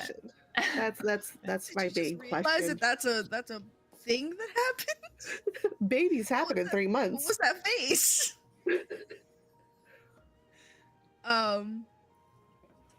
You know, it's possible. As far as I've been told, efforts have been made. So, yeah. Y'all fucking? I mean, I believe if I didn't say it in the DM, I had in my mind that montage in Deadpool where they're just like every day they're different seasons, they have different sorts of things. That was what I figured in their spare time was going on. Because that's like his entire responsibility is to make an heir. Like, Yeah, I That mean, is- as much as Vermouth and Euphemia kind of pressed upon him, it's like you need to make an heir, and like you need to do it like yesterday. I mean, he's also lost the most. Well, except for Euphemia, he's lost the most family members, so he needs to replenish them. well, yeah, it's a circle of life, I think. Yeah, you know, you kill your father, you kill your brother, you got to make more. I I only don't killed know, brothers, you not kill the your father. Father? I actually liked my father because I didn't really know that much about him. I had a very rose-tinted view of my father. Of course, you hero worshipped him, idolized him. Yeah. Was there any like backstory that you guys wish I had used more of? Like for any of you, do you wish like I would have like picked a little bit more up? Not gonna lie. I kind of wish before like my family got that we got a little bit more of like the tension between like Euphemia and like her family. But they're dead now, so it doesn't matter. We can have a flashback scene. We did have a little in episode 1. There was definitely like a bit of awkwardness there. Fair enough. Yeah. I kind of wanted to use the Kel family a little bit more, but I realized it wouldn't. I guess it wouldn't have made things that I was planning work out in the time slot that I needed to. And I really do. I mean, we can do flashback scenes if that's like a thing that you want, but I think that like having just this view of your family as they were and not like currently or anything else, just like your version of them. So I think it's like interesting. It's sort of like how I wanted to play like Euphemia's like relationship with her family. It's where like you have like the black sheep of the family, quote unquote, who sort of grew up like neglected by the family and everything like that. And they have that view of their family when they're young, and they have this like negative view of their family and like resentment towards their family. And as they grow older, kind of reevaluating their relationship with their family as they get older and like they have more life experience. Because obviously like her family, sans like her brother, were not bad people, but they weren't like her parents weren't good parents to her. So it would have been interesting to sort of dig into how adulthood sort of changes how you interact with your family members. So I feel like that's also just like a normal thing, like IRL too, is like as you reach adulthood, your relationships change with your family members, whereas you might have had like a tense or a strained relationship. Distance sometimes eases that sort of burden that you might have. And her getting married, having children of her own, not living with her family anymore, how that might have either hurt or helped the relationship she might have had with them.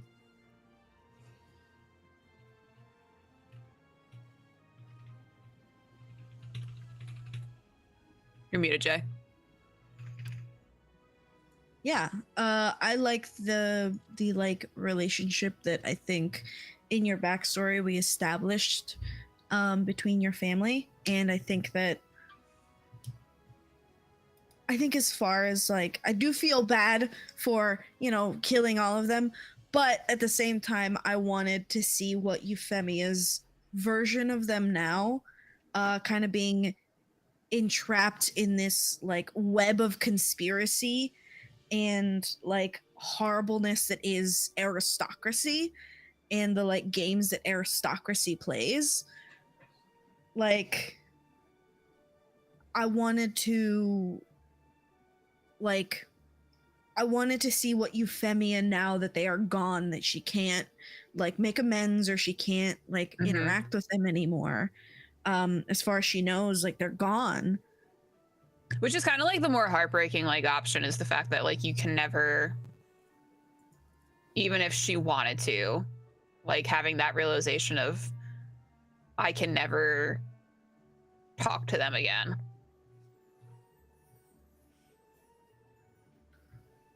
Yeah. So I hope that like event in season 2 you're able to like explore that a little bit. And yeah, I kind of hope that each one of you gets your own way, or gets to experience something more about like your characters as a whole, because I did create like these points for you guys to like start to develop who you are as like lords and ladies and, you know, friends to lords and ladies. Like, this is, as much as it is like privilege and like being able to do kind of whatever you want, it is a burden, at least in this world, that will take its toll regardless of who you are. And I wanted to, I've put some things in there for you guys to be able to explore, like what type of person you're going to be. And I think that's the most exciting thing about season 2 for me, is that I hope that it's going to let you guys kind of explore a little bit more of what you guys are going to be as like nobility. Whether you guys are going to be good lords or good ladies or kind, or just going to be horrible people, which is an option. I'm not going to say no. Just absolute scum. I'm gonna be Trash. naughty. If my second character does happen to die, my third character, if there's going to be a season 3, and if I do get a third character, will be absolute scum. You will absolutely hate this person. Love it. Love Yeah. that. It sounds like fun. I'm gonna yeet myself off a bridge now. So Um, have to keep her alive. Got it. Have to keep her alive. Gotta make sure she's okay. Is there anything that like you guys want more clarification on as far as like the story? I have a lore question. Yeah. So I am well known for my encyclopedic knowledge of the Sanguine Isles, but for those here who are not as well studied in the other campaign and the world at large, how much, if any, interaction is there with the other campaign or the lore that's already been established, or is everything kind of new ground where there's only just very loose coupling so far? It is very loose coupling. It is very much right now you guys are in an isolated world. You guys are seeing a few things trickle over, but for the most part, this is kind of an isolated world doing its own thing and figuring out like how to proceed. Because the rest of the world is just moving, and Oshedia, the way I built it was very much seclusion. That's the right word, right? Seclusionist, or very like independent in as far as like fishing, growing. Most technology that they have comes from within Oshedia, almost all of it, which is why they are technically speaking far behind from a lot of the world, whilst a lot of the world has like other continents that they can just readily go to, or like connecting. They're on the same, or other countries on the same continent, like 3-4 countries on the same continent. Oshedia is by itself. And while it does have like neighbors to the west, it's not something that they want to do, not something that they want to interact with. You know? So that is my long-winded answer to that. Is it is isolated, but you are seeing some things kind of come from the other campaign, but I don't think they're going to interact. But it could. Well, depending on the way this ends, it might affect the other story to some degree, but I don't know. Who's talking? Some guy. I don't know. God, get him out of here. Get him. No speaking. Who let the AI speak? This is our time I don't know, slot. but like the face is creepy. I don't like it. Me neither. It's it throws me off, to be honest. What's going on? Staring at it. It reminds me of the robot from the Will Smith movie. I, Robot, Oh. Sunny? Yeah, Sunny. That's what it So reminded weird. me of. I was talking about that movie today, and someone's like, wow, that's an old film. I was like, no, it's not. Kind of is. I'm not old. Don't say that. I didn't think it was a great film, but there's one line. He coughs. He's like, "Sorry, I'm allergic to bullshit." That just Yeah, the that's delivery good. is fantastic. Oh my god, Just that movie! broke I me. love iRobot. It's corny, but it was a lot of fun. It had Shia LaBeouf in it. Le Bouffe. Mm-hmm. Did you shoot at me with your eyes closed? Dude, she just shoot at you with your eyes closed. Stop cussing. Now we're just a movie review. Sorry. No, you're good. Have iRobot I've movie never night. watched that movie. It's good. The soundtrack is great. All right, gonna Google the soundtrack real quick. Is there any like lore questions that you guys have? I mean, all of them, but I guess the answer you gave me will have to do.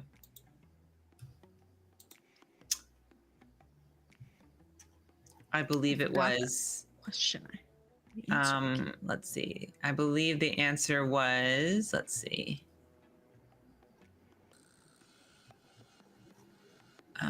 Okay, here we go. I have to re-download it. Here we go. Truly, I don't know. I'm a little lost. Ah, yes. So that'll Accurate. do. Very accurate. I mean, as far as like this world or this campaign that we're playing in, most of the lore, or like the world itself, was created from nothing, and I created most of like almost all of this kingdom, like the structure, the people, everything, and like importance of things like castles, all of that was kind of I made. So if you have questions about like the kingdom, I can answer those. But as far as like the outside world, it's a little more difficult because I didn't I don't really know. But we can talk about that. What is this? Okay. We can talk about that. I think for me, I just want to know more about the houses themselves, the history there. As you have all experienced, I have a hard time with like proper nouns sometimes. So if I'm learning a lot of characters and backstories at once, I'm like, who? So I guess that's why part of the reason why like in the 3-month time span, I wrote that Cass would be spending, a good deal of time trying to understand more about the families of Oshedia, the history of Oshedia, and stuff like that, because it's not the country he's from. So if there's anything that you want to share either here or privately, I would always love to know more about the history of the families. Yeah. I made a whole document that I can read from, but I feel like that might be boring. You can send it to me. I know we went over a lot of it pre-show, but but those were like kind of rough, like summaries, I guess. Yeah. I'd be interested in that as well.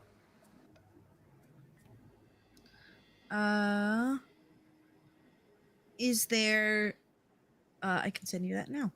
I don't know. I don't know what other questions to ask you guys. Because I'm terrible at interviewing people. Actually, I have one question for Ant. I know have one you for can. him too when you're done. Okay. Do you want to go first? Because mine's simple. And Okay. it's just, it may have been that I just missed it, but you were supposed to name a keep. Did you ever name it? I have not named the keep yet. You No, son of a I've bitch. I've still not named the keep. It's been 3 months, hard. Aunt. Come on now. Okay. Okay, Swear to I- God, Aunt, I'm gonna lose it. Don't Mick lose it. so close. All right. Well, that was my question. All right, that gets rid of one part of my question. Was also, did you ever name your fucking castle, dude? That's what he just asked. I know that was Yeah, that was my question. Was I need the name of your castle, dude? So I'm a software developer, and there's a saying in software development. There's only two hard things about software development. Off by one errors. Well, actually, yeah. Cache and validation, naming things, and off by one errors. And so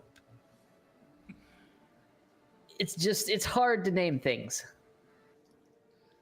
They got like millions of name generators on the internet, Aunt. But it has to be something that speaks to me. It has to come from the heart. That's why you sit But there not for be about cringy 3 and lame. hours. You sit there for 3 hours just going generate, click, generate, click until one just jumps out at you. That might be what we have to do. That's what you gotta do, man. I know you tried to pawn it off on me by going, well, what would Kana want? I'm like, Kana Yeah, I wants you to did. name the fucking castle. That's all she wants. God forbid you have a child. Thing's gonna be 10 years old without a name. I'll You figure it boy, out. come here. Child, hither. Well, no, I named 7 fucking family members, so I have names of people down. I just have to pick, like, I don't know. I think I have 2 different vowels that it starts on, and then or 2 different consonant starts on, a few vowels. Yeah, I'll just jam some of those together. All right, Pick a name everyone. and He's the figured out backstory. the first letter. We've made some progress. We just need to Are wait another you- 3 months. Don't you idolize your father? What was your father's name? I'll have to look that up. Dad. Dad. Aw, But he had a Papa. name. Daddy dearest. Where is it? Bad dad. It's Theophel, right? Maybe? Yeah. Okay. Yeah, so like do you like Theophel's keep or something like that to like honor him because you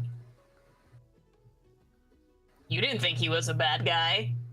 I mean, I didn't think he was a bad guy overall, but there were signs laid on that maybe we don't make statues out of him. Maybe we remember him fondly, but, not go On that the far. down low. We remember him definitely. We remember that he was there. It's one of those, like, Jeff's the one in your life who's, like, been really good to you, so you have positive associations, but they're not objectively great. Maybe they're objectively good or mediocre, but they're not, like, build a statue out of in Aren't you general, just- but you'd build a statue out of them for your heart and what they've done for you. Maybe one of those. Just you definitely keep a picture in a locket. Sure. My other question for Ant was like, what is your experience been like playing D&D live? Because I know that it is at first it is wild. It's been fun. So I have a few different stories for that. The first one I will say is that Miri had mentioned earlier that Euphemia was very much like she set Euphemia up to be a character that people leaned on. And I definitely did not know that and definitely did lean on Euphemia a lot for like that sort of thing. And then also leaned on Myriad. Like Myriad is the one of us that I knew the most and was closest with at the beginning. And that's still not saying a whole lot. We don't talk every day or anything like that. So I definitely leaned on her both in character and out of the game to kind of gauge, okay, am I doing well? Are things going all right? So that was cool. And the other thing, I don't remember who exactly, but I can look it up. The first time and really every time I saw like fan art of my character, like that, I can't remember if I said this during an episode, but that like means a lot. That I didn't realize how much that mint until I saw like fan art of my character doing something. That was like very, very cool to me. So that it's been great. And you know, I've had a good time. I think the whole cast has been supportive. I gained friends. I'm having a blast. So very positive. I'm glad. I know I can be a very pushy DM as far as like, you gotta give me backstory, you gotta talk to me. Jay, I feel like you're not. You're like a Yeah. hey, you know, whenever you get a chance, do you think you could do this thing and then like a week later you're like, hey, just checking in. You need to give me an update. 3 weeks later, hey. That's again. pushy for me, okay? It's not pushy. You're very polite about your pushiness. I try to be. I don't want to be mean. Yeah, I'm gonna be honest. When I started DMing, I think I've told you guys this. When I started DMing this, I was first episode. I know for a fact that I was fucking shaking.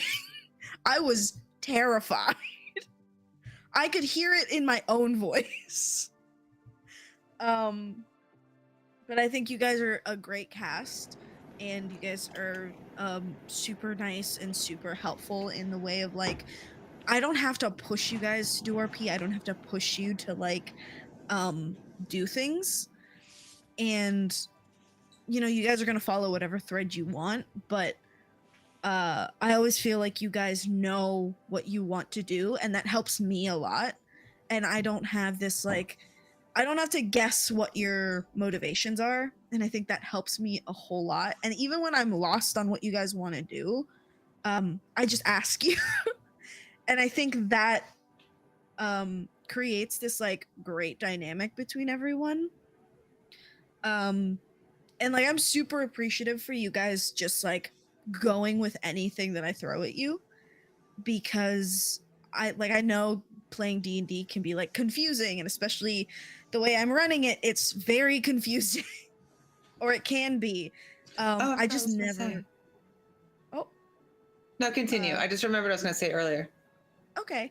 I just never want you guys to be like, this is too confusing and I don't want to play this anymore.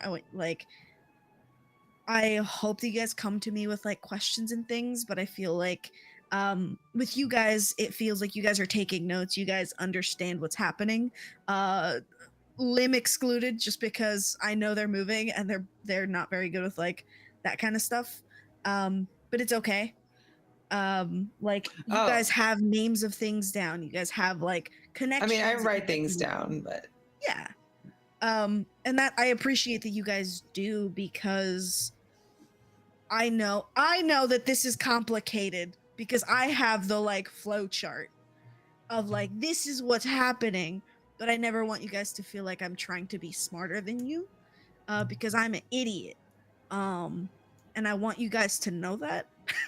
I think it's also as we have 10 episodes behind us now as these characters.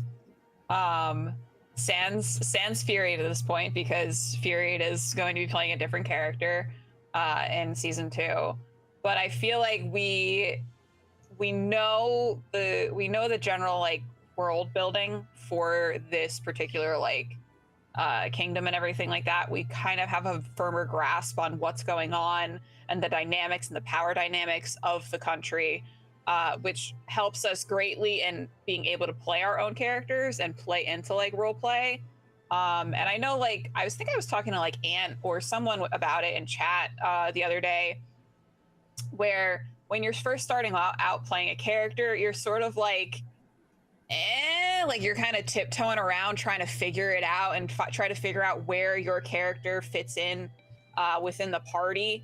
And I think after 10 episodes, because normally like in a normal long campaign, 10 episodes is about what it takes in order to actually get that down.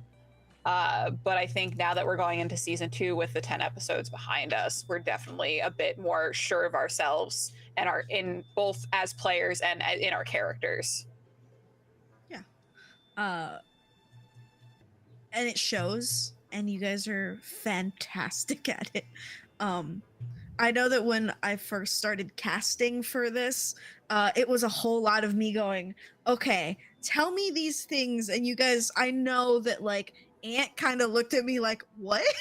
What does that mean? I think I had to question, like when I was like talking to you guys in person, it was like, so like what kind of characters do you like? Like, do you watch anything like shows? And I remember Ant's look because it was kind of like a confusion. And I was like, I see, but I know what you're thinking. This is ridiculous, but stay with me.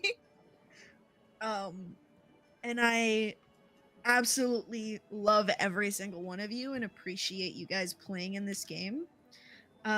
Because in truth, you guys help me in every aspect of like trying to create things for you guys to follow and just interacting with one another. You guys are fantastic. And I'm really grateful that I have a fantastic cast because you guys are awesome. You guys are my buds now. I'm sorry to tell you this. You guys are my friends. You have a little notepad in my iPad, and that's an accomplishment because I don't have anyone else on there. I run a home game, and I don't really have not worth the space on my iPad.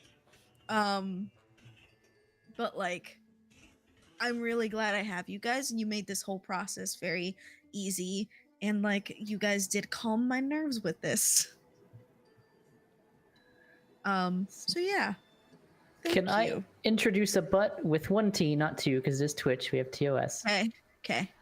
There was a point in time during all the riddles and stuff where I believe you found our incompetence maddening. So I'm just curious of all of the different like sort of signs and symbols. Don't give anything away for season 2, but there are things you can tell us. Hey, you totally missed this. I would love to hear an example of that incompetence. And Like that the would make fucking my recipe day. cards. Me Yes. playing a 20 intelligence character while being like an 8 intelligence player. Absolutely horrible. I know Lim had a thing, so I want to get to Lim before we move on. Oh, it was forever ago. You asked about combat, and I was gonna say something, but I got distracted and didn't. I was gonna say that I would love to see more combat, but not too much, because I think combat is one of the moments that that you actually start to. I feel like it almost makes you role play a little harder in a way, because you kind of think like oh shit, like I want to die, you know, like I don't want my character to die, and you kind of have to like make some decisions. And I like the risk associated there, but I think that where a lot of campaigns go wrong is they feel like they have to put combat in every single session. And I don't think that's, if anything, the more battles you escape unscathed, or at least surviving, the less you can take combat seriously. So I think combat is great. I would love to see it more, but I guess like when I say more, not so much as to diminish its impact. I agree with Lim on that one. I think like you have too much combat, it's kind of like, haha, okay, we're gonna kill some more people, but like, especially considering a lot of our characters, like my character and like Theoden's character, aren't like built out to be combat oriented. It's definitely more high stakes if we were to get into a combat situation. Yeah.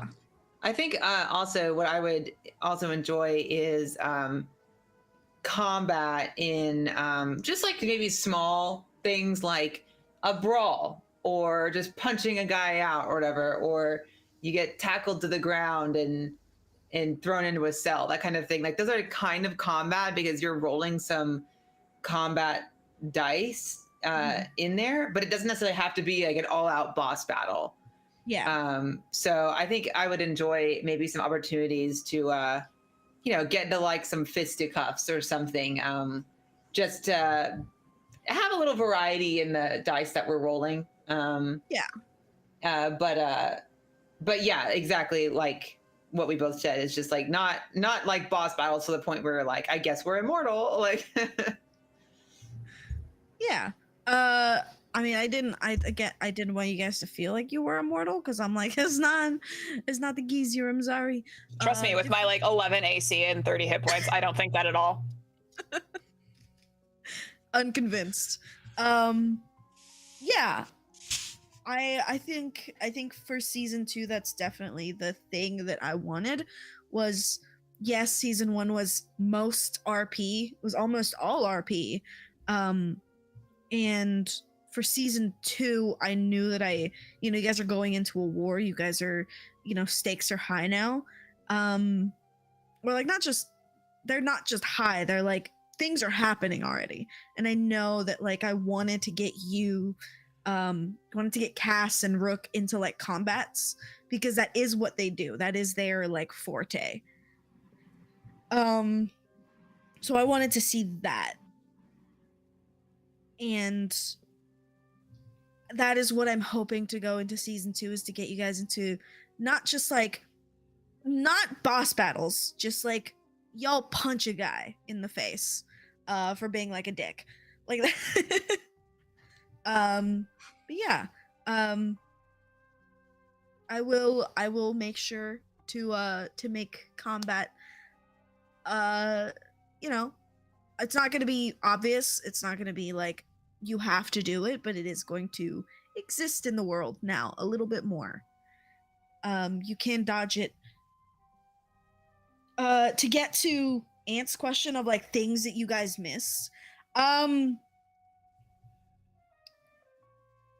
I tell you that Crud was holding a chest, a full chest, and I was like, yeah, he was showing it to Theoden, and he's like, what do I do with this thing? And I was like, please open it.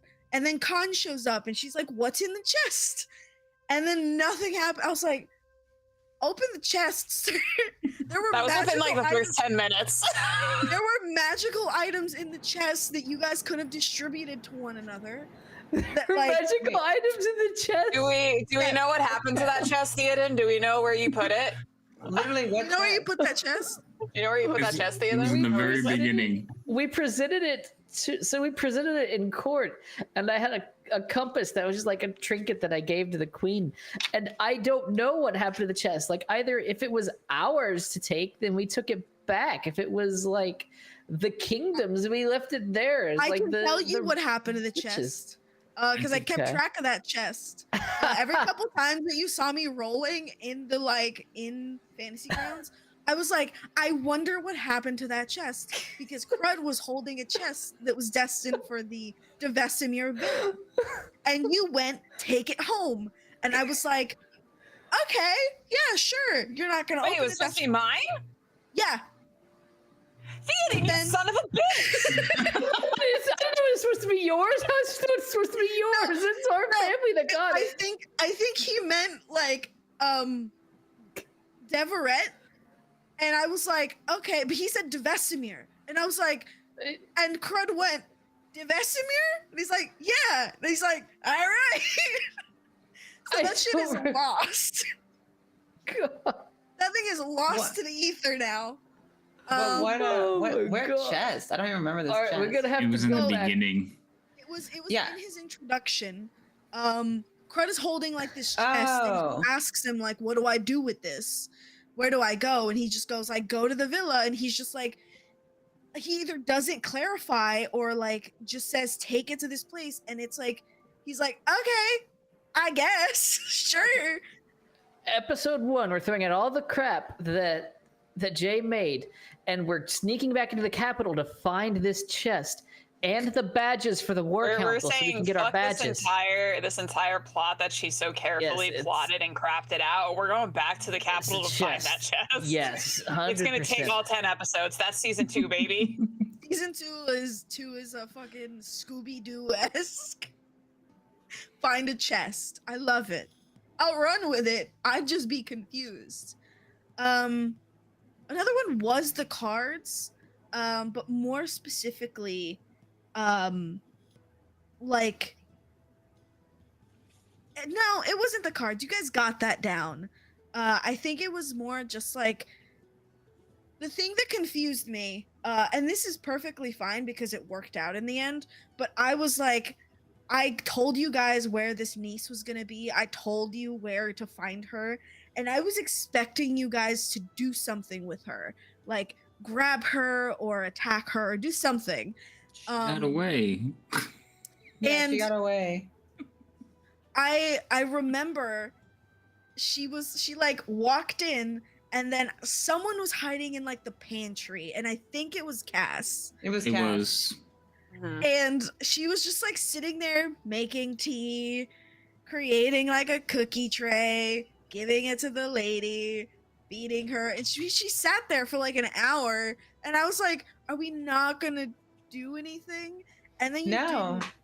And I was like, that's fine. It's just that on her person, she had a bunch of stuff. Again, more magical items. I mean, the thing is like, God, we bungled that. it was early on, and like my understanding was like we were supposed, like I thought we were not supposed to be like combat initiating. Yeah. That's So I was fine. like, okay, like I'm not going to. Like, I wanted to, and I honestly think Cass would have, but I didn't think we were supposed to be doing that, so I didn't. Got it. That was my I was like, maybe Jay's gonna reveal something, right? And I was like, oh, I guess not. Like, yeah, no, the like it was supposed to get you to like grab her or talk to her, do something as you're watching her like create this enchantment on this like tea.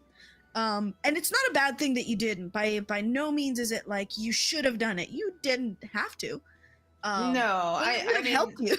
I think we wanted to. I mean, correct me if I'm wrong, but Rook, do you think you would have done it? I would have done it. Oh yeah, because as soon as she came outside, I went after her, but then she disappeared into thin air. She escaped. Yeah, we wanted to jump her, but I think I thought anyway that we were supposed to be like basically doing a stakeout, and that she was going to reveal something to us, and we wanted to see her do everything. And if we attacked her, we would ruin our evidence because we would be interrupting her from her basically like revealing the secret.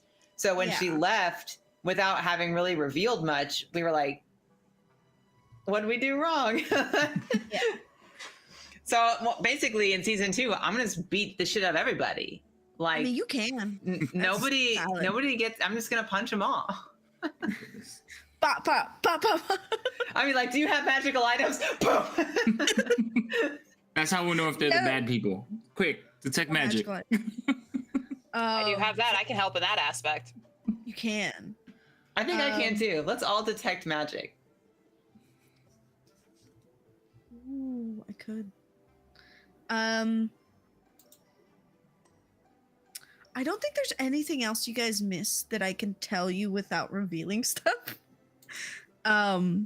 Mostly because it's not bad that you missed it. It just helped me like push the story along and write what comes next. So, you know, it worked out. What were all your thoughts about what I wrote about Willow? The You one didn't you even recently read sent it. me? Didn't Yes, even I read did. it. I did read it. I like it. I like the concept. I like the idea of it, and I think that Myriad is going to either lose her mind or hate you. Okay, okay, good. I think that is what's going to happen. And What do you mean? We just As want to DM torture Go on. you is all. just torture. Listen, I feel like Jay messaged me something the other day. We were talking about Euphemia and Rajat's children. And we're like, yeah, they're such beautiful children. And Jay sent me like something that implied that she was gonna kill them off. I did And I not. was like, what the fuck did you just say? And she was like, nothing. I She's did like, I not. thought about it, but never mind.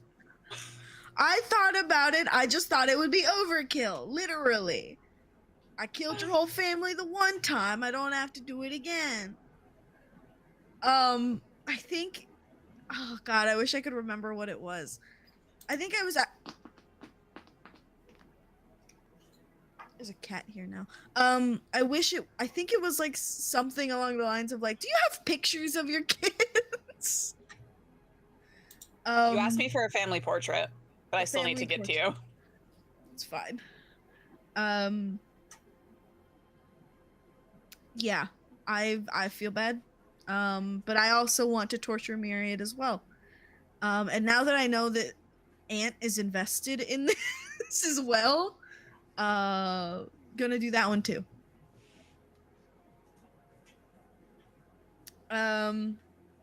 Yeah. Anything else you guys want to like ask about or just talk about? I think I'm satisfied You're satisfied? Oh God. for now until like we can play next week. Till we I have play next. so many questions, but I don't want to like ruin the game, like the surprises. So, By the way, I have a work meeting after work next Thursday. I'm trying to get out of. So just up. awesome. do you need a Yeah. note? My cousin's a doctor. My cousin's a doctor. No, From it's New our York. we do quarterly sales meetings, and they bought me a Braves ticket, and we're supposed to go out to eat and go to a Braves game. And I was like, okay, sure. And then like literally yesterday, they were like, you're still good for Thursday, right? And I was like, this Thursday? They're like, no, next Thursday. I was like, what's on Thursday? They're like, the Braves game. And I was like, oh shit. Can I not go? And they were like, well, we already bought your ticket. I'm like, okay. So I'm gonna try to just give it to someone else. I don't want to go. So That But helps. yeah. But like FYI, if I can't get out of it and like I get strong armed, I don't know what's gonna happen, but I think I'll be able to get out of it. You better. You better. I thought it was a Wednesday for some reason. I don't know why.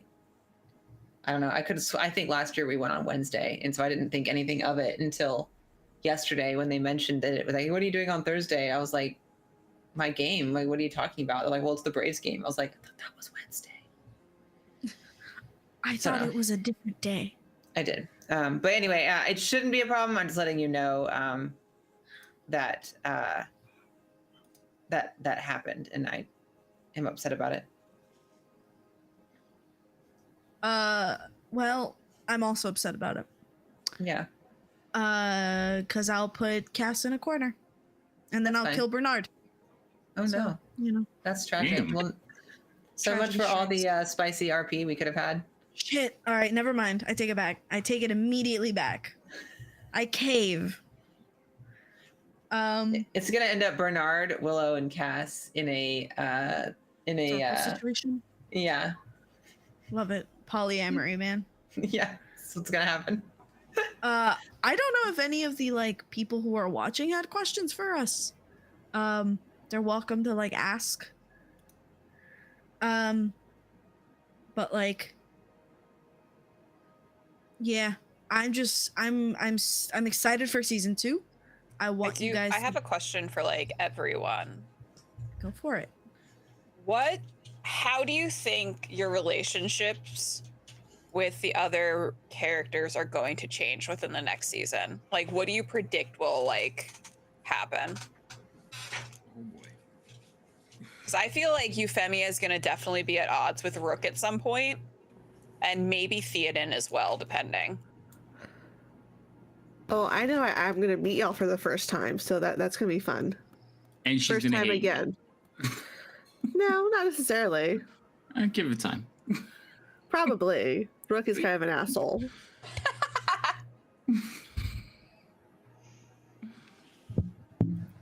So it's funny you say that, because when Jay pitched to me like what the whole intrigue thing, I thought it was going to be a lot of PvP, but sort of subtle PvP where we're working together on the surface but against one another in the background. And maybe I'm the only incompetent one, but I haven't been doing that last part. The whole like backstabbing and maneuvering. There may be a couple situations I tried to, get my family in over, but not super bad. So I'm curious how you think we're gonna end up at odds. That's not something that I would have had, but I honestly don't know. I think a lot of it depends on what happens in the 3 months and how everyone gets back. There's a lot going on, and Theoden especially has a lot going on that I know about. So it may be. I'm interested to see how things develop between Theoden and other characters, but I don't really have any predictions. Yeah, because I think it's interesting because we definitely, within the first season, we all sort of came together under the common goal of, hey, they're burning churches and persecuting people now because of like their religion, and they're fucking with the natural order of things as we had found it, you know, to be true within the world itself. We need to stop them from doing that. So I'm interested to see what will happen within season 2 that might split our goals and sort of change how we might interact with each other. I mean, I think you guys kind of hit on it already with Cass. I mean, I think what would be the most conflicting for him would be something that the party wants, and maybe even he wants, but it goes against either his religion or it goes against his oath or something. To Theoden's question, or Ant's question rather, as far as like, did I think I'd be doing more backstabbing? Yes and no. I will say that I historically have always played bad guys. And this is one of the first times I've played a character who is definitely a lawful good person. And I did that on purpose because I kind of thought the party would also be playing a bunch of like backstabbing people. So I was like, I don't want this to just turn into like a shit show. And I always play the same kind of, I tend to play backstabbers, and I love doing it. But I was trying to step away from that to, again, like I said, kind of let other people have that opportunity, and that I would play more of a support role. And I don't regret it because I love Cass. Cass has been a character I've been kind of developing in the back of my mind for years. So no regrets. But I guess to your question, if I expected to be doing any backstabbing, had I played my typical trope of playing a self-serving, maniacal, Machiavellian asshole, then absolutely I would have been backstabbing the shit out of people and plotting. But in this case, I chose to play a sort of more heroic person. So not me. I didn't have any plans to. Unless it was something where Bernard asked him to do something, in which case, again, it goes back to him putting his loyalty over loyalty to the party.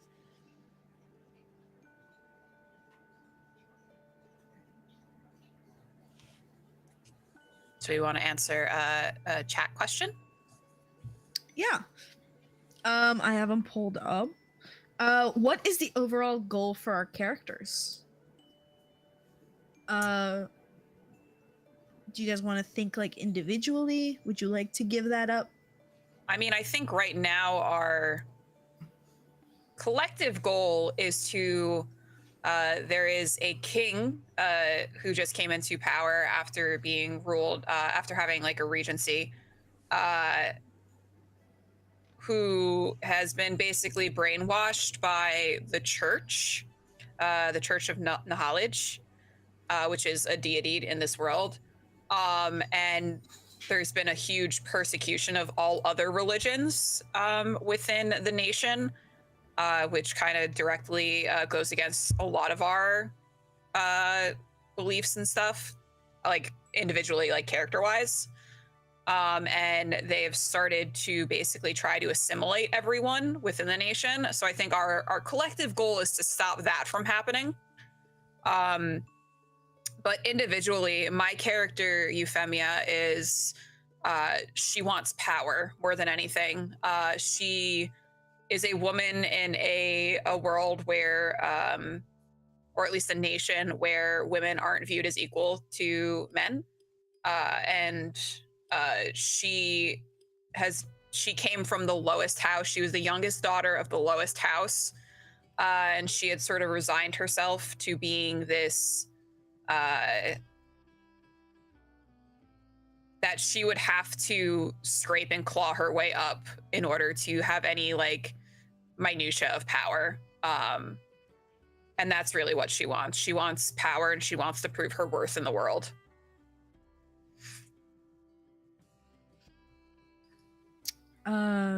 Let's go with Cass because I feel like what is the character's overall goal in this like world or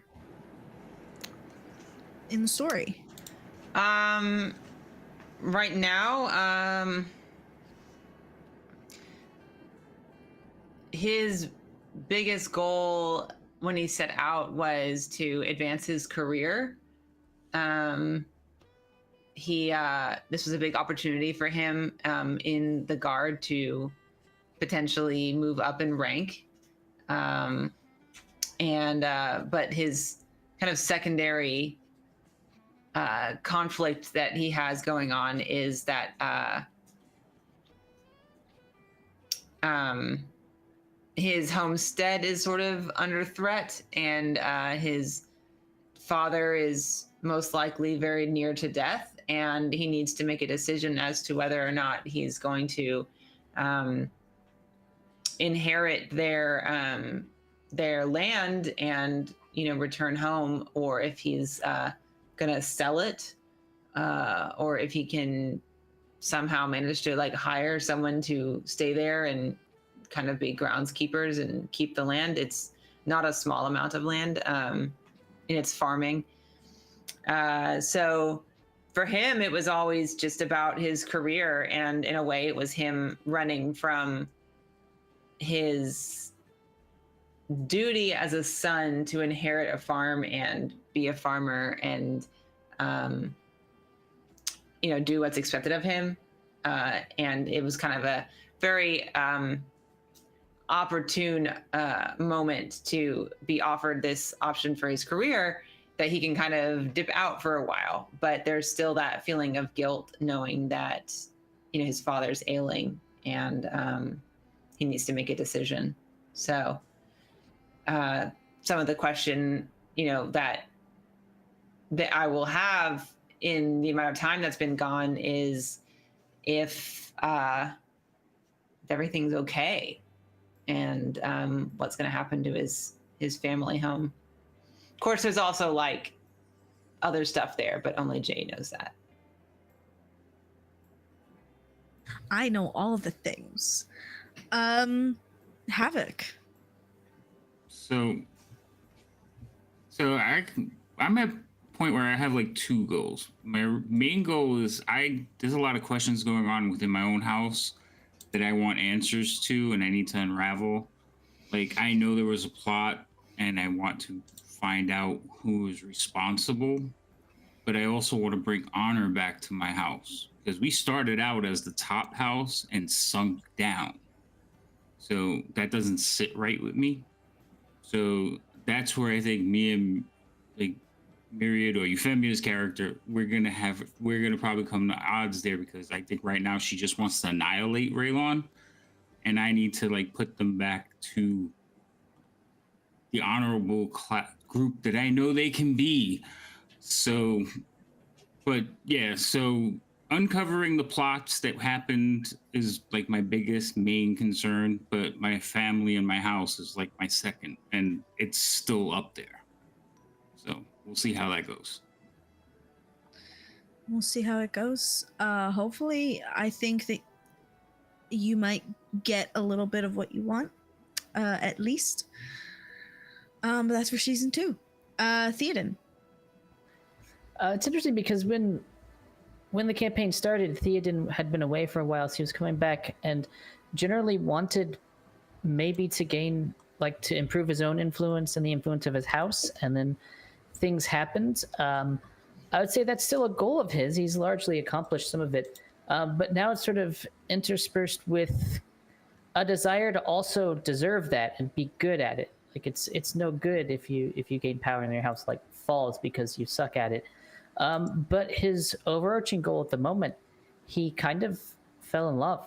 His overarching goal at the moment is to like make sure that his wife stays safe and that they they do produce an heir and start a family and kind of, you know, be happy together.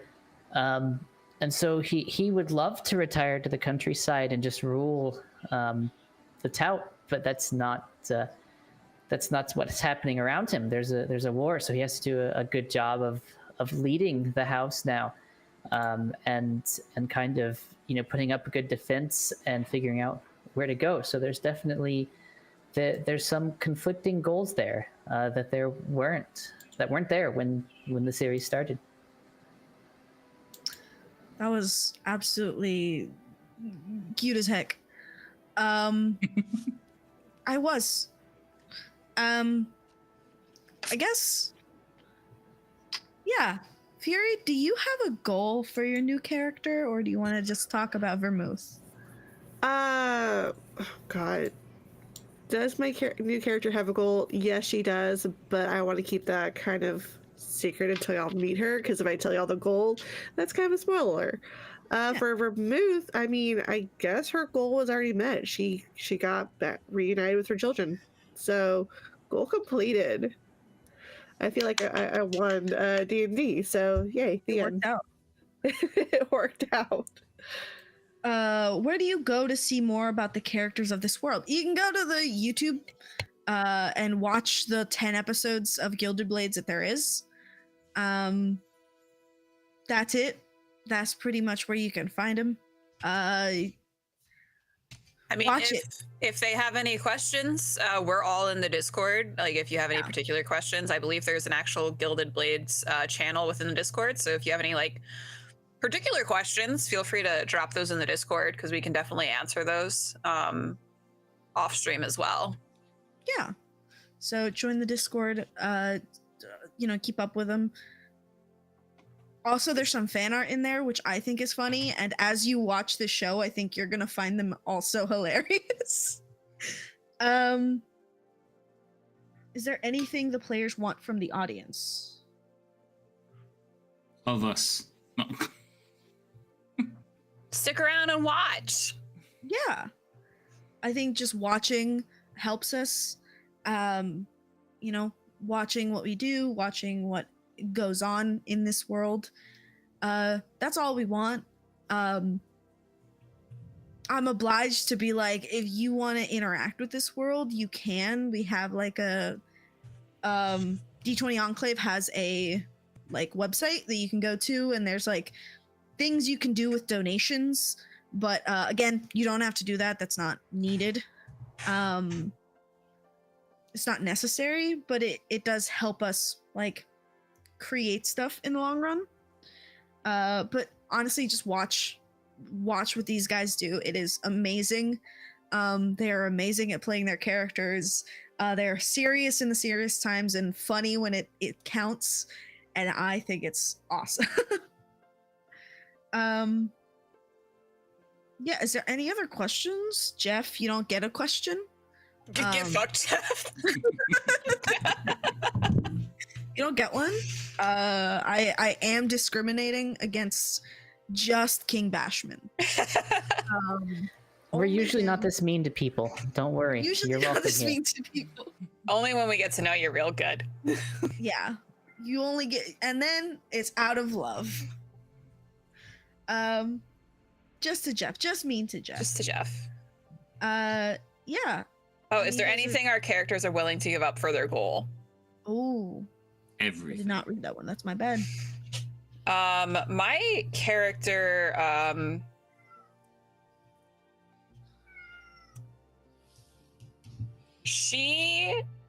what did it cost? Everything.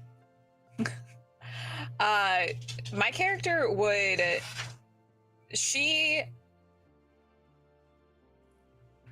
doesn't really have any loyalties to anyone besides her husband and her children.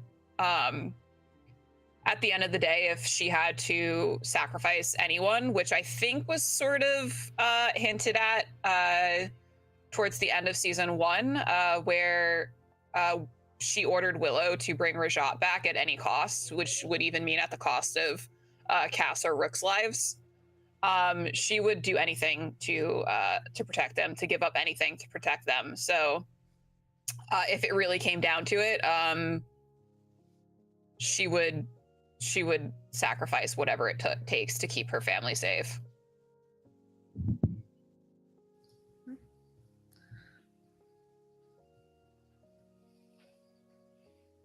Havoc, go for it.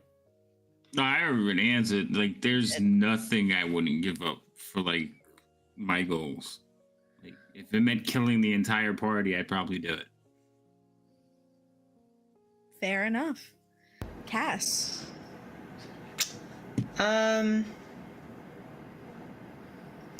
Maybe this is like sort of the inverse of that, but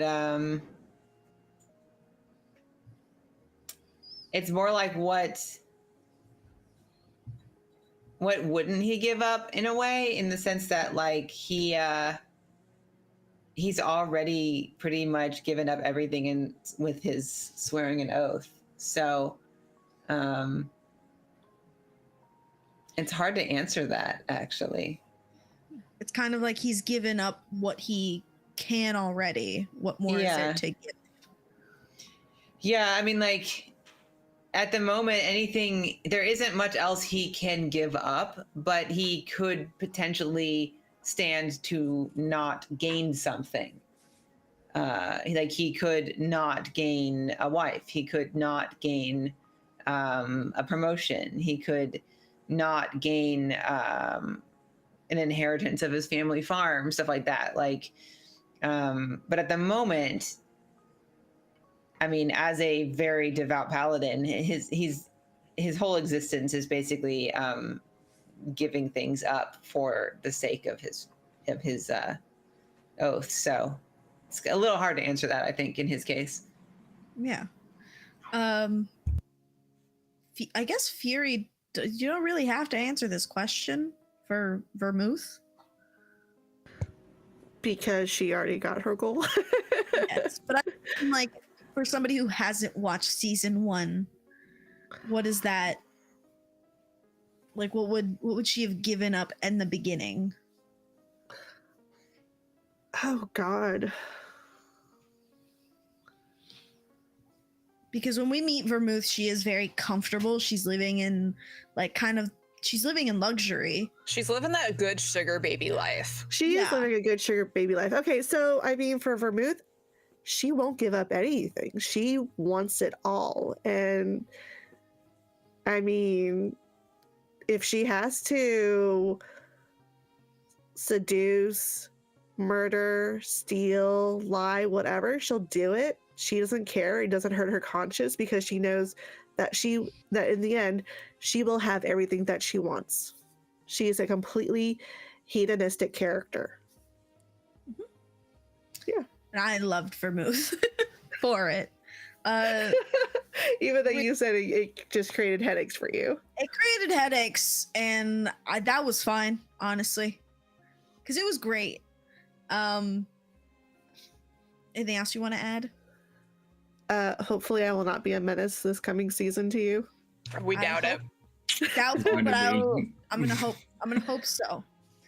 Theoden, like, what is Theoden stuff? And So there's not really giving up. I would say that there are hard decisions, and he's already had to make some hard decisions in season 1 that I won't spoil for you, just in case you tend to go back and watch it. But I would say that he's not willing to give up a lot, because a lot of what he's after, just by definition, is kind of self-serving. You know, having a happy family, amassing, power, and being able to, doing a decent job of it. That's all very self-serving. I would say that he's already mentally sort of given up on certain things, ambition-wise, because he doesn't want to put his family at risk. There were instances in season 1 that he could have done certain things that he maybe would have without Kana, without a wife, that he didn't do, because now it's not just him that he has to worry about.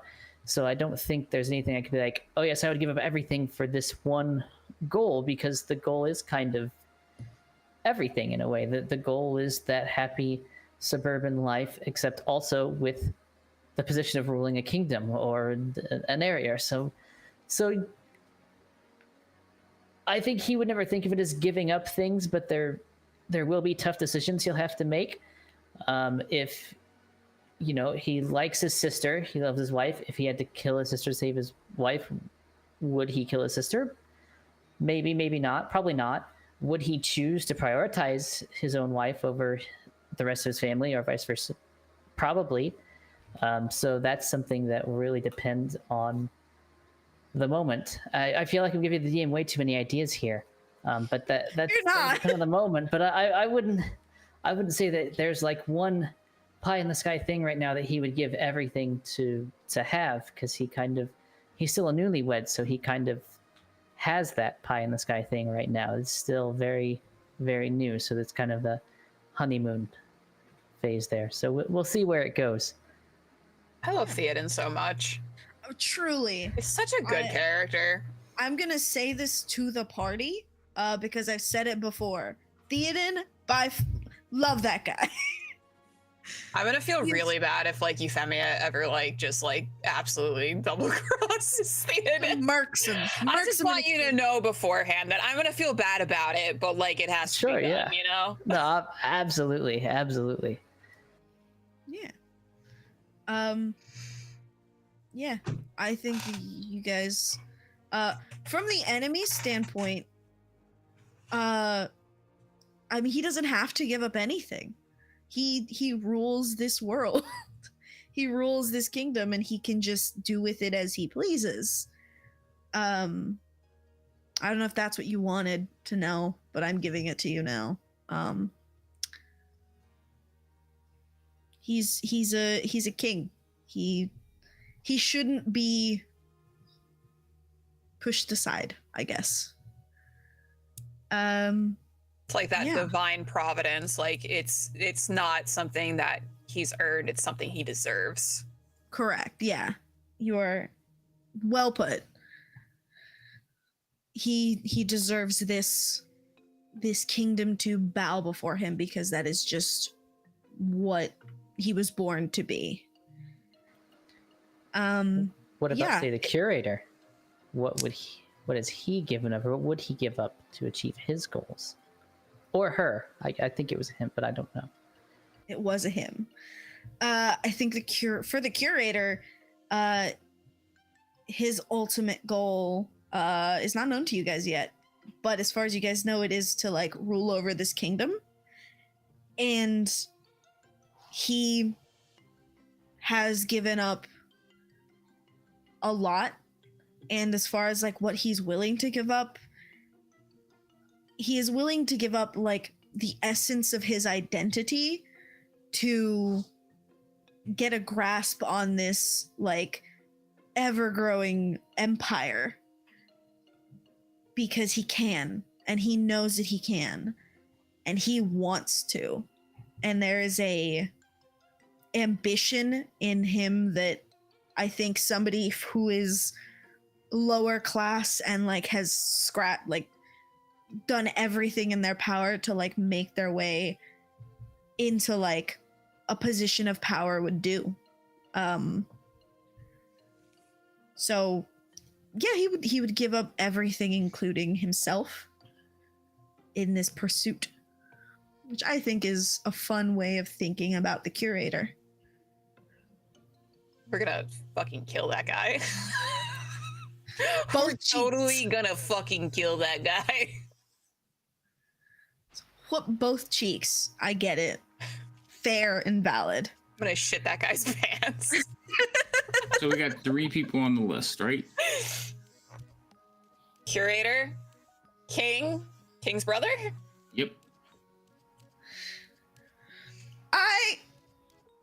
Let me just write something down real quick. No. You already have everything plotted out, Jay.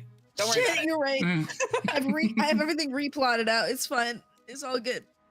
Yeah. Is there any other questions that were said? If not, I can let you guys tell everyone your like ats and stuff, and we can get going.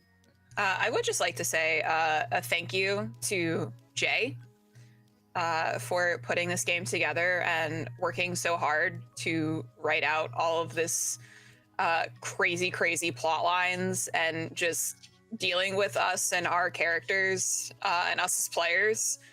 And thank you for allowing us to be a part of this game and this little tiny world that you've created. It's been an absolute honor to play with you and to work on all of this. And it feels like a very collaborative effort. And I'm very grateful that you allowed me this opportunity. I'm glad all of you agreed to be in this wild campaign that I wanted to run. That was, given to you as it was, like all RP, mostly RP, and think political intrigue. And I thought that nobody was gonna want to do it. I was like, I'm getting 2 people who want to do it, and those are gonna be my friends. And in the end, I got all of you guys, and I'm really glad that I did, because you guys are amazing at this. And I'm really grateful that you guys want to keep coming back, which will always be super cool to me. Yeah. Thanks. Yeah. I mean, if there's no more questions, I assume. I think we can, I'll let you guys start with Ant. If you want to give your ats and stuff of where they can find you. Sorry. Sure. So I'm AntDX1. I usually stream a game called Sea of Thieves, where I am a captain of a ship at twitch.tv/AntDX1. Obviously here I play Theoden Deverett, captain of a ship. So creativity maybe not the strong suit, but please come and hang out. Love to have you. Usually stream Tuesdays and Fridays. Obviously here on Thursdays. So yeah, that's me. All right. Let's go with Havoc. Keep calling me out. So, yeah, I'm over on Havoc_RPG. I DM some games over there. I'm here on Thursdays like everyone else, and I play a couple of places on Fridays and I think Wednesday. No, I'm not even sure, but yeah, you can find me there. So Awesome. Please do. It's very fun to watch you play D&D with the chaos that is Furied. Speaking of, if you would like to give your ats, you gremlin, I love very much. It's just Buried Fate here on Twitch, on Twitter, on Instagram, and sometimes on TikTok. But haven't been on TikTok in a while. But yeah, it's just at Buried Fate. Pretty much anything, everything. Awesome. Let's go with Lim. I don't do things in order because Instagram is still Novachronum. That's NOVACHRONUM. That's all that's worth following right now. and it's beautiful every time. Myriad. Hi, I'm Myriad. I stream here on twitch.tv/Myriad_X. I play a lot of cozy games, play a lot of Stardew on my channel. We're currently doing a playthrough of Mass Effect as well. And I play a lot of other little games in between. I play with Jay and Fury on Tuesday nights. Sometimes we play spooky games. However, I did rope them into playing Stardew with me. So you can catch me usually Monday, Tuesday, Wednesday. And then other times I'm everywhere else on the internet playing in other D&D and TTRPG games like this one.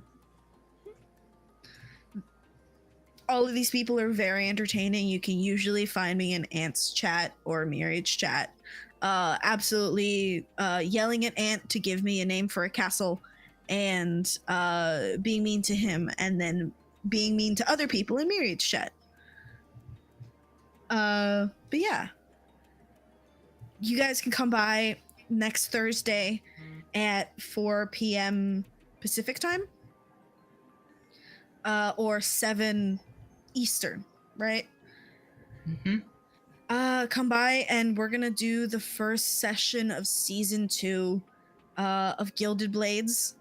If you want to catch up on anything, join the YouTube at D20 Enclave, and feel free to watch all that through. I hope you enjoy it. I'm sure you will, because I loved sitting back and watching you guys just plot, and that was amazing.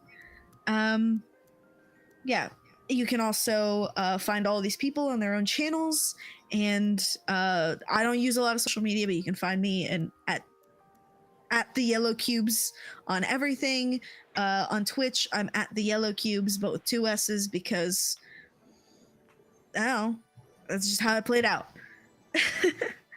But yeah, please come by and watch on Fridays. There's also a game at 9 Eastern, and you can go watch that. It's a pretty different from what we do on Thursdays, but it is different strokes for every person. It's still very enjoyable. But yeah, have fun. You guys can go about your day. You can go now. Bye.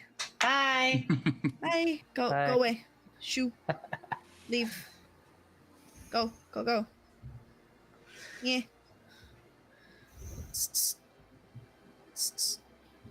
That's a spray bottle. We're done. Yeah, You can leave now. It's over. Just go